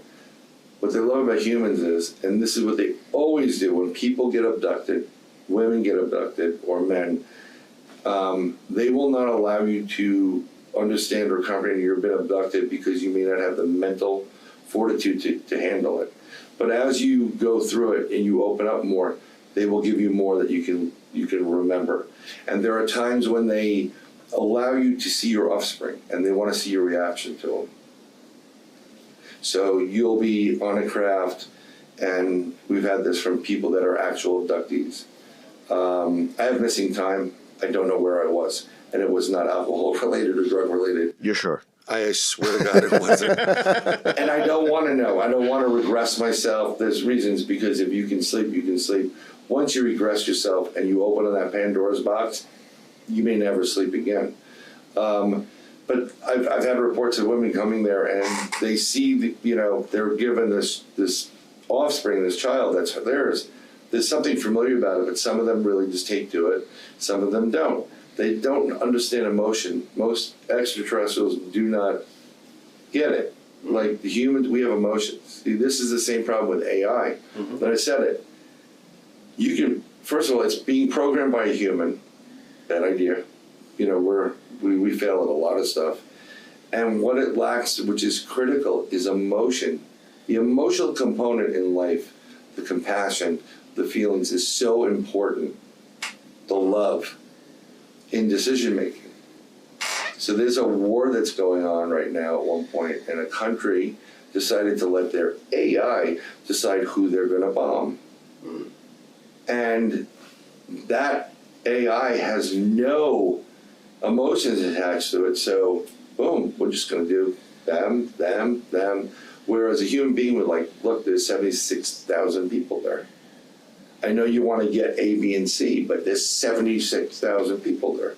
So that's the difference. That's what they're trying to get, because they don't have it. It's too clinical. It's too sterile. Let me switch gears for a second, if we can. Sure. You and I know each other not only for Freemasonry, but I've actually done some sessions with you Yes. for remote viewing. Yes. Dave can talk about his Oh, yeah. session with you if you'd like, but the stuff you've told me and that you've seen has been scary accurate. And appreciate that. I'm generally I a mean, skeptic for a lot of this stuff, but you've more than proven yourself over time with a lot of the things that you're talking about. So can you talk about, number one, what is remote viewing? How does it work?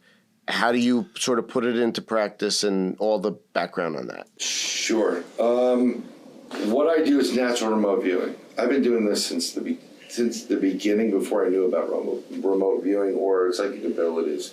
I always try to play around with like those decks with the star and the three wavy lines. You know, hostess cupcake. No. That's what I want. Hostess cupcake and star. I just had this vibe about it. But the way I started playing with this, everybody has this ability. You're using your conscious mind to transport from your physical to wherever. And when you do it enough, you can see, smell, taste, touch, and know everything. And you know it as if you know your own name. So if I said the number 23, can you see that in your head? If I wrote down A, B, C, D, can you see it in your brain? If I said red, green, black Scotch pattern, can you see it? Yes. Kind of, if you know, whatever. An octagon, I can see it, okay? You know it because you know it, okay? I know my past history. Somehow you tap into, we'll call it the Akashic record. Right, Akashic Records, yeah. Right? The source, God's source. And that's everything. It's everything that has been and will ever be. And what people don't understand, and you guys are talking about it, time is an earth construct. Time does not exist anywhere off this earth. Nowhere. Okay? But when you pass over from this realm into the afterlife and you get to the Akashic record, you see past, present, and future playing out constantly all the time. Your past, present, and future is right there. And that's why people know what's going to happen and how it's going to happen. This is how they know how the timeline is going to work, because they can see past, present, and future. And if I manipulate that a little bit, it all goes left now. So you connect to the Akashic record technically. When you go to sleep at night, this is important too, because people don't realize it. That is the one moment, no one knows why we sleep. No one, not even doctors or scientists, they make assumptions of why we sleep, but no one knows why we later, I'm going to go to bed now. Why do you close your eyes and sleep and keep them closed for 8 hours? I think it's an innate ability for you to go, I got to go back to base camp. And when you go to sleep, everything goes away. All the lights, all the sounds, the energy waves, it's really quiet. And you and your consciousness now can get connected to the record. And then some people will have, there's dreams and there's experiences. There's a big difference. So a dream is, I think it was Alex, he was surfboarding on a yellow donut, and somehow, Dave was flying in a turbo something. It's very vague. And experiences, Alex was there, you were there, you were both in a bright blue Eldorado 60-something, the convertible, fuzzy dice. It was this real puppy stuff. You went to this house. The house was old, rickety, and you start going into the details. When you were sleeping, you had an experience. You actually did that. You connected to the record, and you remember it. You're intuitive. You're intuitive more so. Everybody is, but you're really more intense because we talk about vibrating at a higher frequency. So you're going to remember these things. Sometimes it's download. Sometimes it's your spirit guide or guardian saying, "Listen, don't go to the mall tomorrow." Whatever it is, or they're giving you information. They're opening you up more.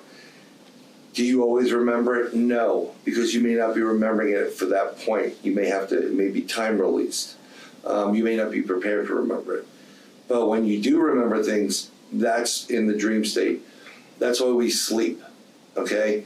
The same thing happens when you do remote viewing. the way I do it is I close my eyes and I try to breathe and focus. And I like it better when you give me a problem. So there's a brother we all know, and I'll give you an example of this, okay? I'm not mentioning names for reasons, okay? So I even though I come up to New York for the summers, I still have a place in Florida. And I've been asked numerous times, where's this, where's that? So I'll sit there, and I love to solve, if I can help you, I'm going to help you, right? So I'll sit there, and somebody asked me on the Three Beard podcast that I used to do, where's my sunglasses? My wife took them, she lost them. So I sat there, and I focused on his sunglasses. And the minute you focus on what you want to see, that's where they take you. When you're trained enough, it takes you right there. So if I needed to know the sunglasses, it's going to take me to where the sunglasses is. So I see the sunglasses, and I see this container. It looks like a cart. It looks like a go-kart or something. And the back is kind of upholstered, and it's bluish. And it kind of reminds me of my blue cooler. So I'm seeing bits and pieces of it, but I'm not seeing it 100% correctly. I said, it's over there, it slipped underneath, and it's going to be there, both of them. One's there, the other one flew out the window. Your wife's just not telling you because she doesn't want to deal with you. Okay, that it's off of an exit, and I saw it fly out the window. So I tell him, he goes, oh, no, we don't have anything blue like that, whatever. So I said, okay, I don't care. You want to challenge me? Go challenge me. Fast forward 4 months later, he goes, I found the sunglasses. I said, was it near something? He goes, yeah, it was near this. You were right, it was blue, and it was colored. I'm like, yeah, and it was underneath. I'm like, he goes, yeah, you were right. So what I saw was actually like a go-kart or whatever they had there, and it just slipped underneath there. I was spot on about it. Then his wife told him, like, yeah, they flew out the window and I didn't want to tell you. And they couldn't stop. So fast forward to a brother.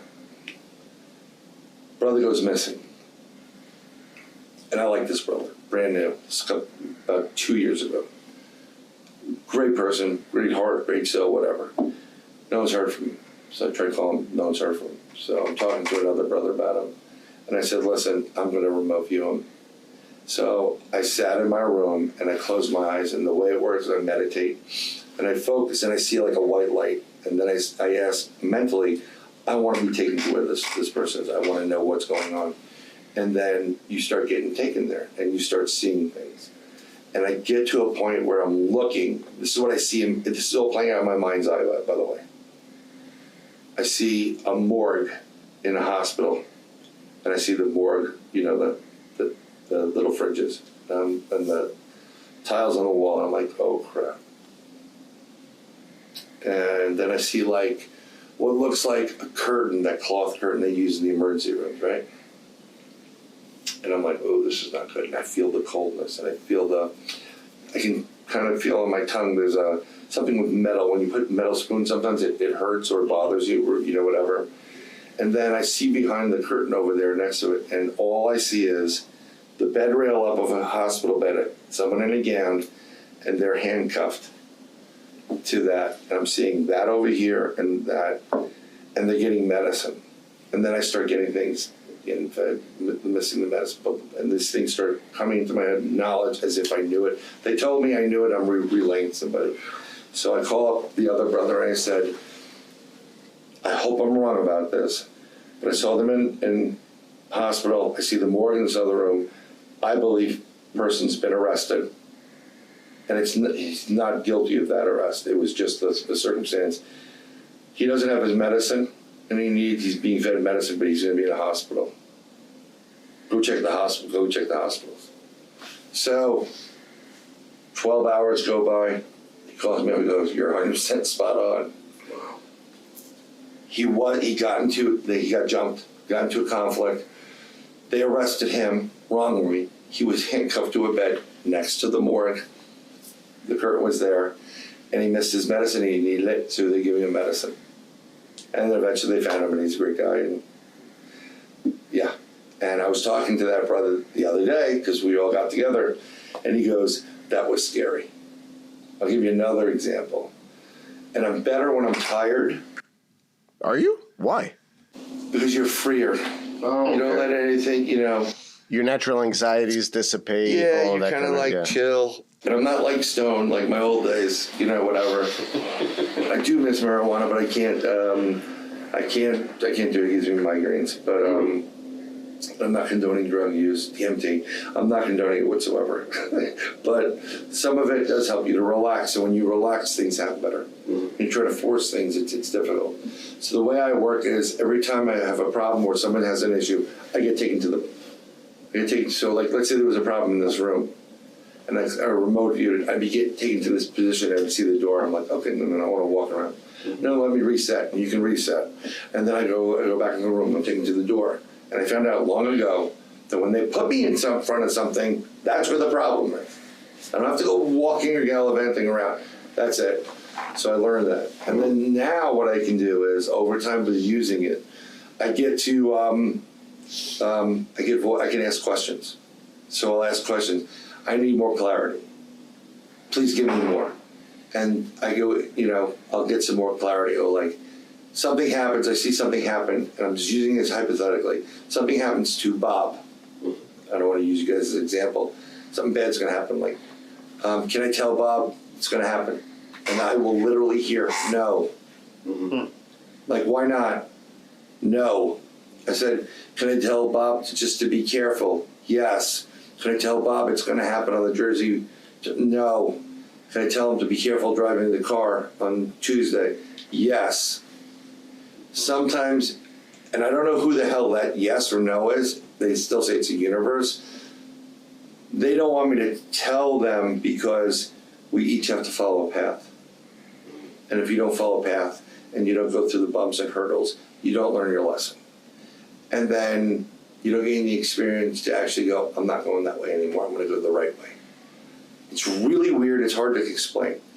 So I get this now, when I've violated that rule and I try to do it, shit hits the fan.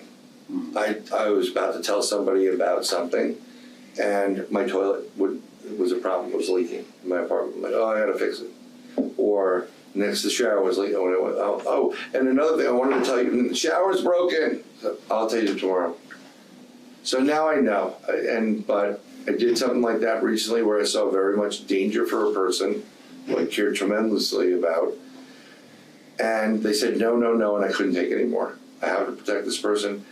And because I did that in a roundabout way, they know, but they don't know what I had to go through.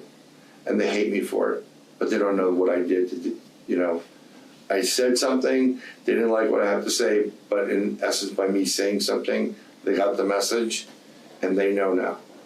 So they don't even talk to me anymore, which is really hard to hear that. But no, you know what? They're going to be hopefully okay if they pay attention, but they're not. So, Carl Petrie, who's another brother of ours, I've only met him briefly. Like to have him on the show at some point. But he's Just call him and tell him he'll come right up. he's a remote viewer as well, correct? Or not necessarily in the same way, mode, and manner? I don't know if he's a remote viewer. It's more of I was talking to Carl a little bit about this. I think he's more like, they'll call that psychic. What's the difference then? Well, I say remote viewer because I don't want to be labeled as like a Miss Cleo. Call me now. I don't want to deceive people, right? So the person I was talking to when I found out we do an investigation for the group, my buddy, we have a psychic for a group. Her name's Cindy Bailey Dove. She's out of Arkansas. Mm-hmm.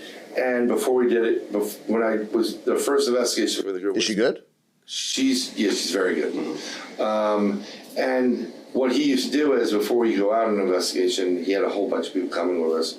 He has a reader read them, because there are people we have to know that they're okay to go on the investigation. They're not going to cause a problem or be in danger. Mm-hmm. And we've had to say to some people, you can't go.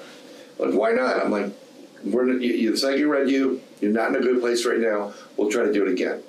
We're protecting you from getting hurt. We're protecting us from that too. So when she reads you, if you have some kind of abilities, she gets a tingle like a 9-volt battery, right? So that my buddy's going, yeah, you said you were good, and then there's one guy there, and she said she got a little tingle with you, which means you're on a path you can kind of enlighten more. And then he goes, and then she got to you, and she got blown off her chair. And I'm like, ooh, interesting.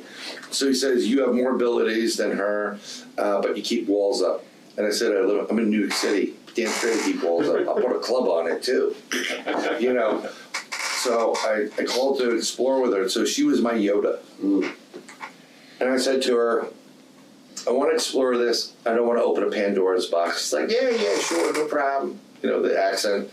It was a Pandora's box. She knew it. Natural. So we talked about grounding, and grounding is before you go into something, you imagine, like, you remember when I was talking about the white golden light bubble? Put that around you, and then allow these roots to come out of the earth, the ground, wrap around your ankles and hold you to protect you so that you don't get pulled away someplace. Because in your conscious mind, and when you remote view and you do this stuff, you can get messed up. It's kind of like Nightmare on Elm Street, like you die in your head, you dream, you can get really screwed up. You can get hurt, you can get burnt, you can get scratched, you can get caught. I've gotten caught. When you say caught, what does that mean? I've gotten caught. Like, I've gone into remote view a place and scared the hell out of one person because I wanted to make sure they wouldn't allow us, our psychic, to read them. And when I said, I was just going there to say, hey, you got to let her read you. And this person was like, get the hell out of here. And then when I went to heal, I went to see what was wrong with our psychic. She wasn't feeling well.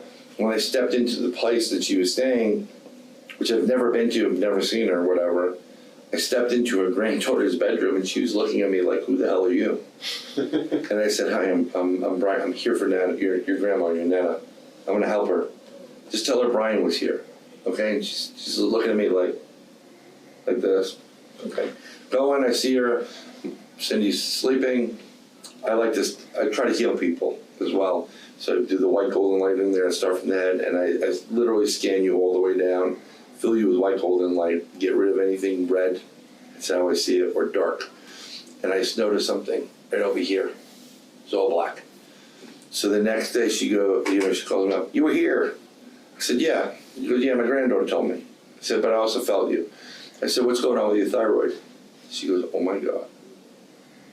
I said, something's wrong with your thyroid, right? She goes, yeah, you saw it? Yeah, I saw it. She had a thyroid problem. Mm-hmm.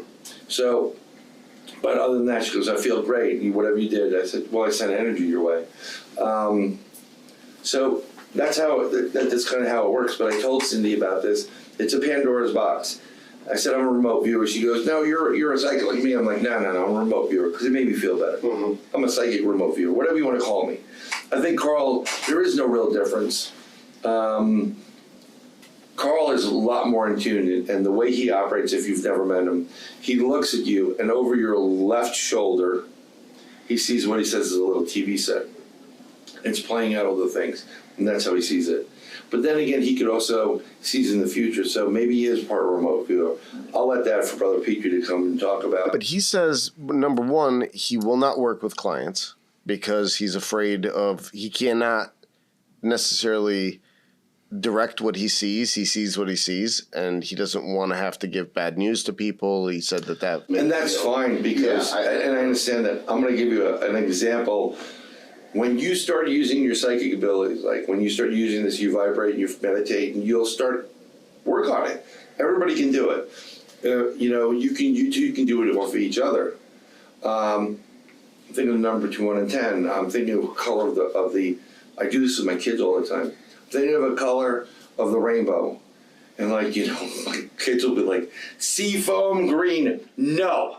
Rainbow. Red, orange, green, yellow. Not sea foam, no. Biv. Right.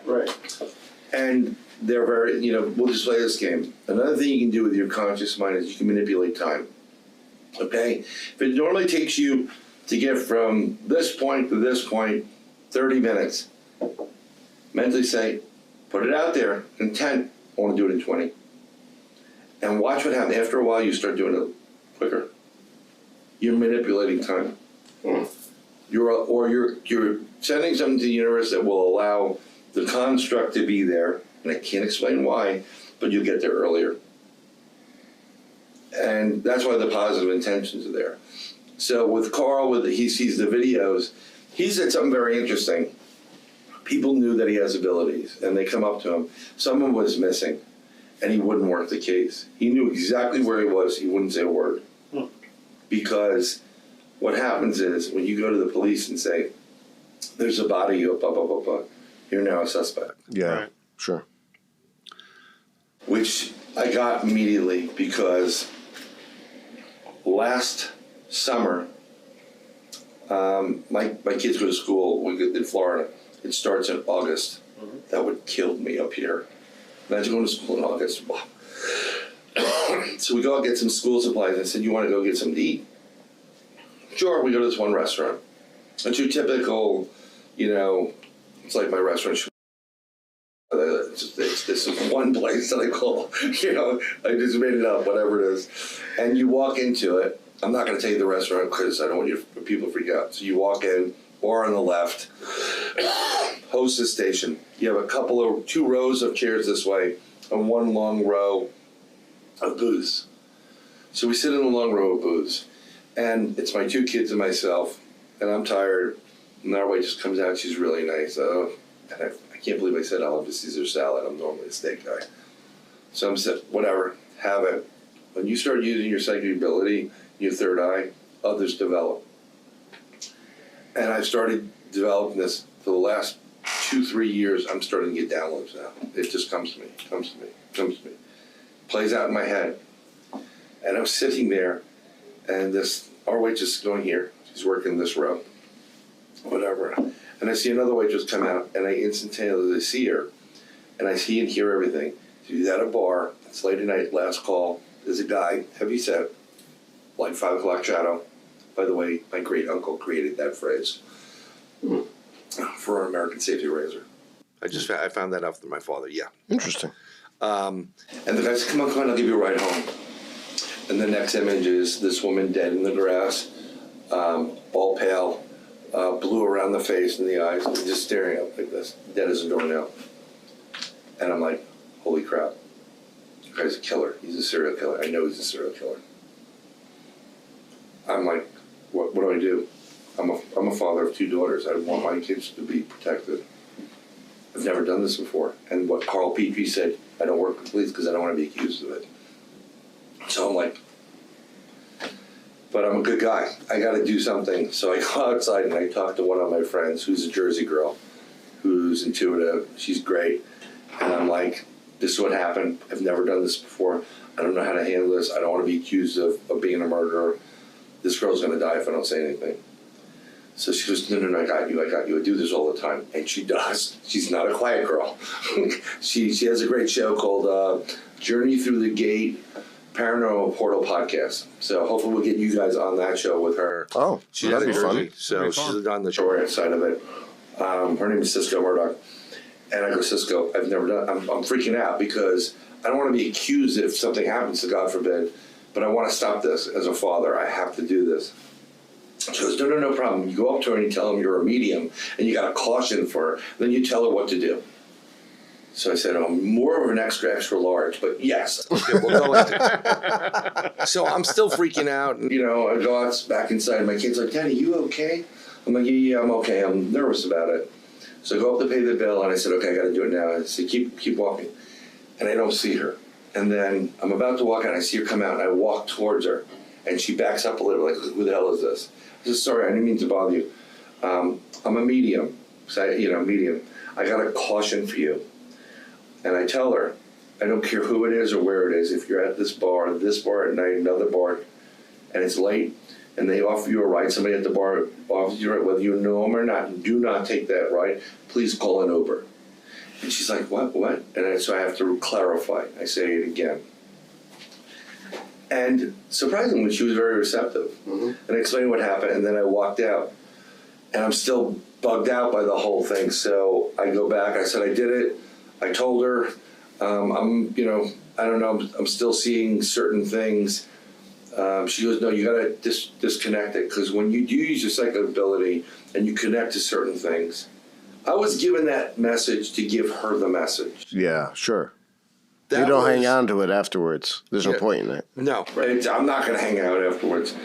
But I was giving that to her, and I went back home. I talked to her. I said, no, she sent me something with the Holy Saint Michael prayer to kind of get you, sever that cord and bring the good light back to you.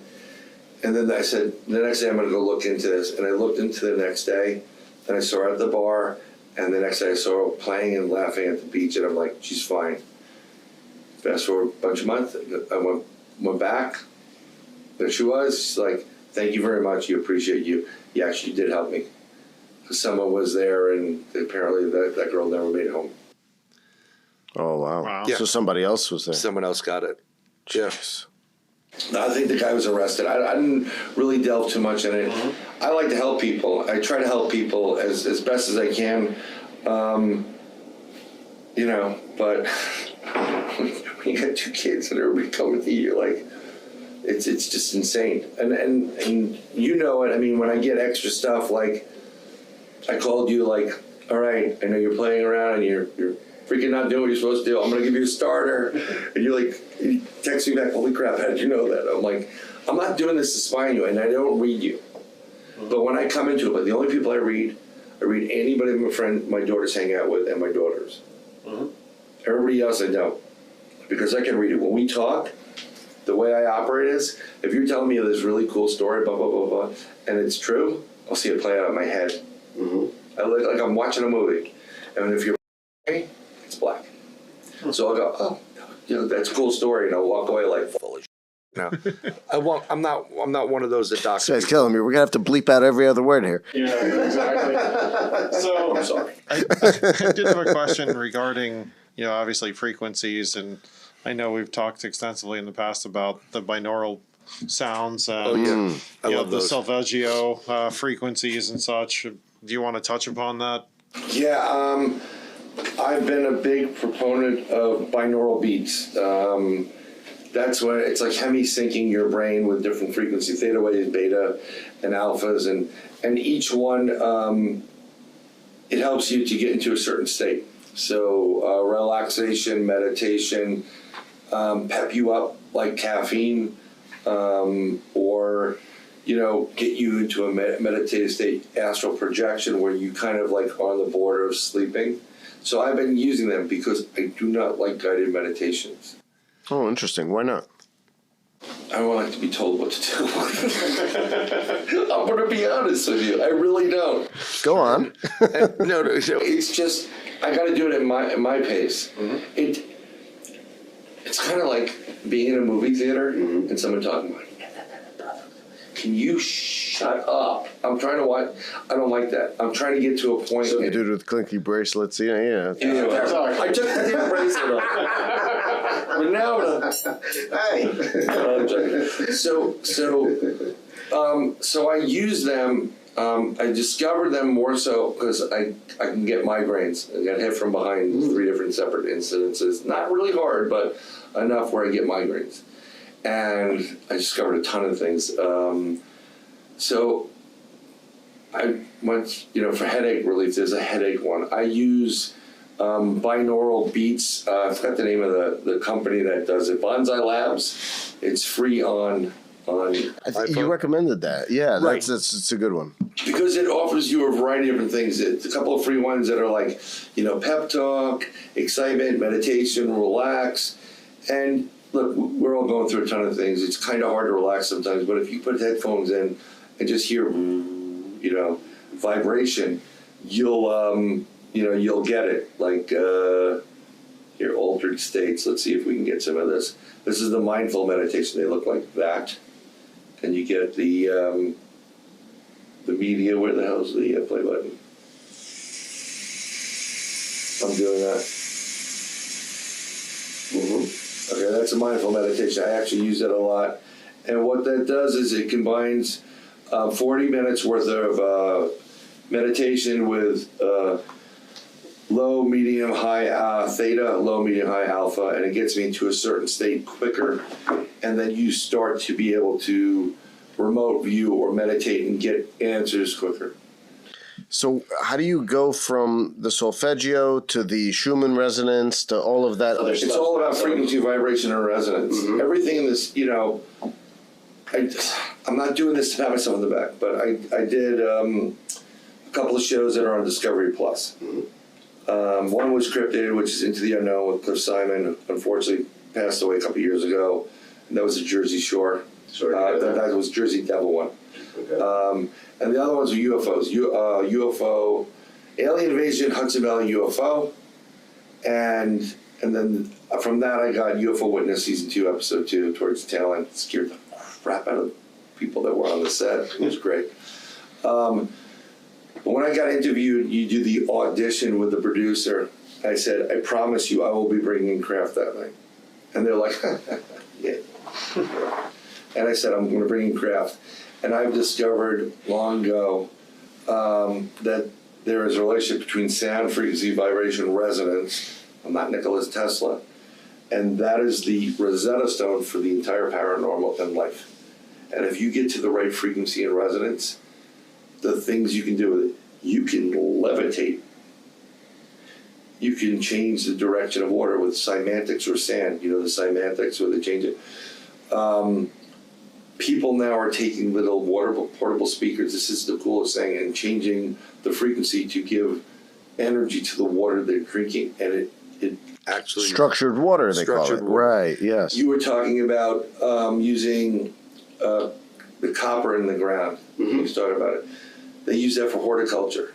So they put it in there. They also noticed that when you're tuned to certain frequencies, vibrating at a higher frequency, plants grow bigger. There was a gentleman that started with corn, and he started playing some, I forgot what the tunes were, classical music, and noticed that the ones that he was playing the music for, the corn was ginormous. So then he said, let me try it with watermelon. Watermelons beyond belief. And now he uses it with everything. I mean, it somehow it enhances the growth. It's a positive to produce it, and that's part of the different frequencies for Royal Rife, who he used vibration, frequency, and resonance to destroy cancer cells and other cells. They're just doing it now because cancer is a billion, trillion-dollar industry. And why do I want to destroy your cancer when I could be feeding my kids off of you for the rest of your life? They already know that viruses, every cell, you resonate at a different frequency than me, and you can tune into just you. And the military knows all about this, and they can target individually. So Lynn McFadden in the book The Field, I'm not sure if you've read it. no. She talks a little bit about how, and this was about resonance, how cancer people resonate very low, but MS people who have multiple sclerosis actually resonate too high, where they're turned on all the time, and that's where that sort of thing can sort of happen. Thoughts? Well, it's really interesting. So one of the things they did, and this is interesting, I think she's right. So what's happening is the human body is one giant circuit, electric circuit. We have our own frequency, our own vibration. And the reason why they want to use certain feet apart is so they can tell who's who. From the sky, eye in the sky, right? So when you have a problem or an issue, what's happening is, like, for example, MS, there's minerals and stuff that's getting caught or compacted in certain areas. Some people call it plaque, multiple sclerosis in the brain, right? Alzheimer's, whatever. Very interesting. I used, when I had migraines, I didn't buy all the hokey pokey stuff. I started using, no, seriously, I was like, whatever, anything to get rid of the migraine, because that's how bad it is. I took rare earth magnets and I put it on my forehead. 3 at the top, 1 on each temple, and 3 in the back. And basically, it got rid of my migraine. And I started thinking, iron in our blood, what if this is all collecting in certain areas and it's preventing the electric circuit from flowing through? That's why Sometimes it's Like sediment almost. Yeah. Yeah, So interesting. that's why, like, some people with MS are always on. The people that with cancer are being blocked, plugged, so they're not. And I remember saying to this to my dad probably 20 years ago. This was great. He thought I was nuts. I said, Dad, there's going to come a day when they're going to use these, because I would come in, he goes, what the hell's wrong with you? And I told, he didn't buy any of that stuff. I said, there will be a day when you put something on your head, like a magnet helmet, and it gets rid of MS, Alzheimer's, dementias, and all that. Because what it does is realign your body to vibrate at the proper frequency. And probably 10 years after I said it, I'm on the news and I'm listening, and there are people in Australia, doctors, that have put high-powered magnets on people's heads, instantaneously getting rid of dementia, Alzheimer's, having great success with MS. Because they're realigning. It's like, well, you bring your car in for alignment, so you get aligned properly. That's interesting. Yeah, so that's why the frequencies are important. So how could somebody on a daily basis use those frequencies to heal themselves and put themselves in a better headspace and whatever else? Oh, there's a ton. All you got to do is listen to them. There's another brother that uses bone conducting headphones, and what's great about bone conducting headphones is it's loud, but it's not too loud. A holy brother? Yes, a holy brother. And there, we're not going to go into the full frequencies, but a variety of frequencies. One would be for weight loss. One would be for eyesight. One would be for breathing. There's a variety of them. I can give you a list of different frequencies. And what they do is you listen to them, and the frequency itself tunes your body and makes you lose weight or see better or sleep better. I mean, I had a problem. I have eczema, psoriasis. Thanks, Grandma. Blame my family. And at one point, the doctor gave me like steroids for a month. So my blood sugar went to 502. They're like, you're going to the hospital. I'm not a diabetic, but they went there. I was worried about my eyesight losing because it was getting a little bit blurry. I'm like, oh, Jesus. Because diabetes, you lose eyesight, right? So this brother gave me a binaural beat that was strictly at certain hertz for your eyes. So I sat there and listened to it for a week. It worked. Hand to God. Now you don't wear glasses anymore. No, I'm fine. No, I'm fine. I'm telling you, I'm fine right now. I always do that all the time. No, the blurriness went away. Everything was literally did change. And it's not, with a lot of stuff, it can be psychosomatic. If you tell people, like the placebo effect, it's not, I'm telling you, it worked. Okay. I've used it for other things. I think I have that binaural beat. I'm going to try that. Because I had a little of the same issue going. Try it. Just play for a week. Just put it in. It's kind of hard to find, even though we're working with doing all these things, trying to find time for like 20-minute binaural beat can be difficult at certain points. But yeah, they work. One more question, because Yes. we're going to wrap up pretty soon here. But go ahead, Dave. I'd like to go off the board for Disney for $500. No. Yes. So, rapid fire. Oh, With your remote viewing, have you ever looked at Antarctica? Yes, I did. You were talking about. okay, I'll What tell you you. found down there? Snow. There is an enormous sized pyramid. It is, like obscenely large, bigger than Manhattan Island, and it has this black stone on it, a little bit like polished. Oh, Like Jesus, basalt snow or leopard. that kind of... Like something like that, really, really polished, but it's polished to the point where you can actually, at certain points, see through it, like it's almost like glass, and that does play a role on it. And I see it; it's there. There's grass around. I've seen Antarctica before there was snow there, and within there are these different chambers, like roadways. And when I look into it, I see people traveling in there. And they're going underground. There is a race of people there. This also gives off electricity or free energy based thing. Very similar to what Eric was talking about with the pyramids, which we always came up to. I definitely thought there were batteries and with that theory, there's been many iterations of human being over time. So I have seen that. Yes, there's also one in Alaska that does the same thing. Okay. And I think completely changing topics. If you, it's like we'll go ADD on us right now, right? Oh, look, it's Kurt. Exactly. I was gonna say, so just getting back to some of the paranormal conversation. Yeah. Do you feel like, especially on a lot of the shows, you watch Ghost Hunters or some of these other things? I'm not trying to knock people, but personally, I always look at those shows and say, like, all right, these guys, like, they're just, it's so much drama and everything else. Like, when you've done your ghost hunts and such, do you think, to your point, the protection, because they're, like, literally trying to summon things that it's like, you shouldn't be tinkering with that. And it's just all theatrics, right? Each group's different. Like, Zach, whatever. He's, and I like them initially because it was the first time that you actually saw the brick fly. Mm-hmm.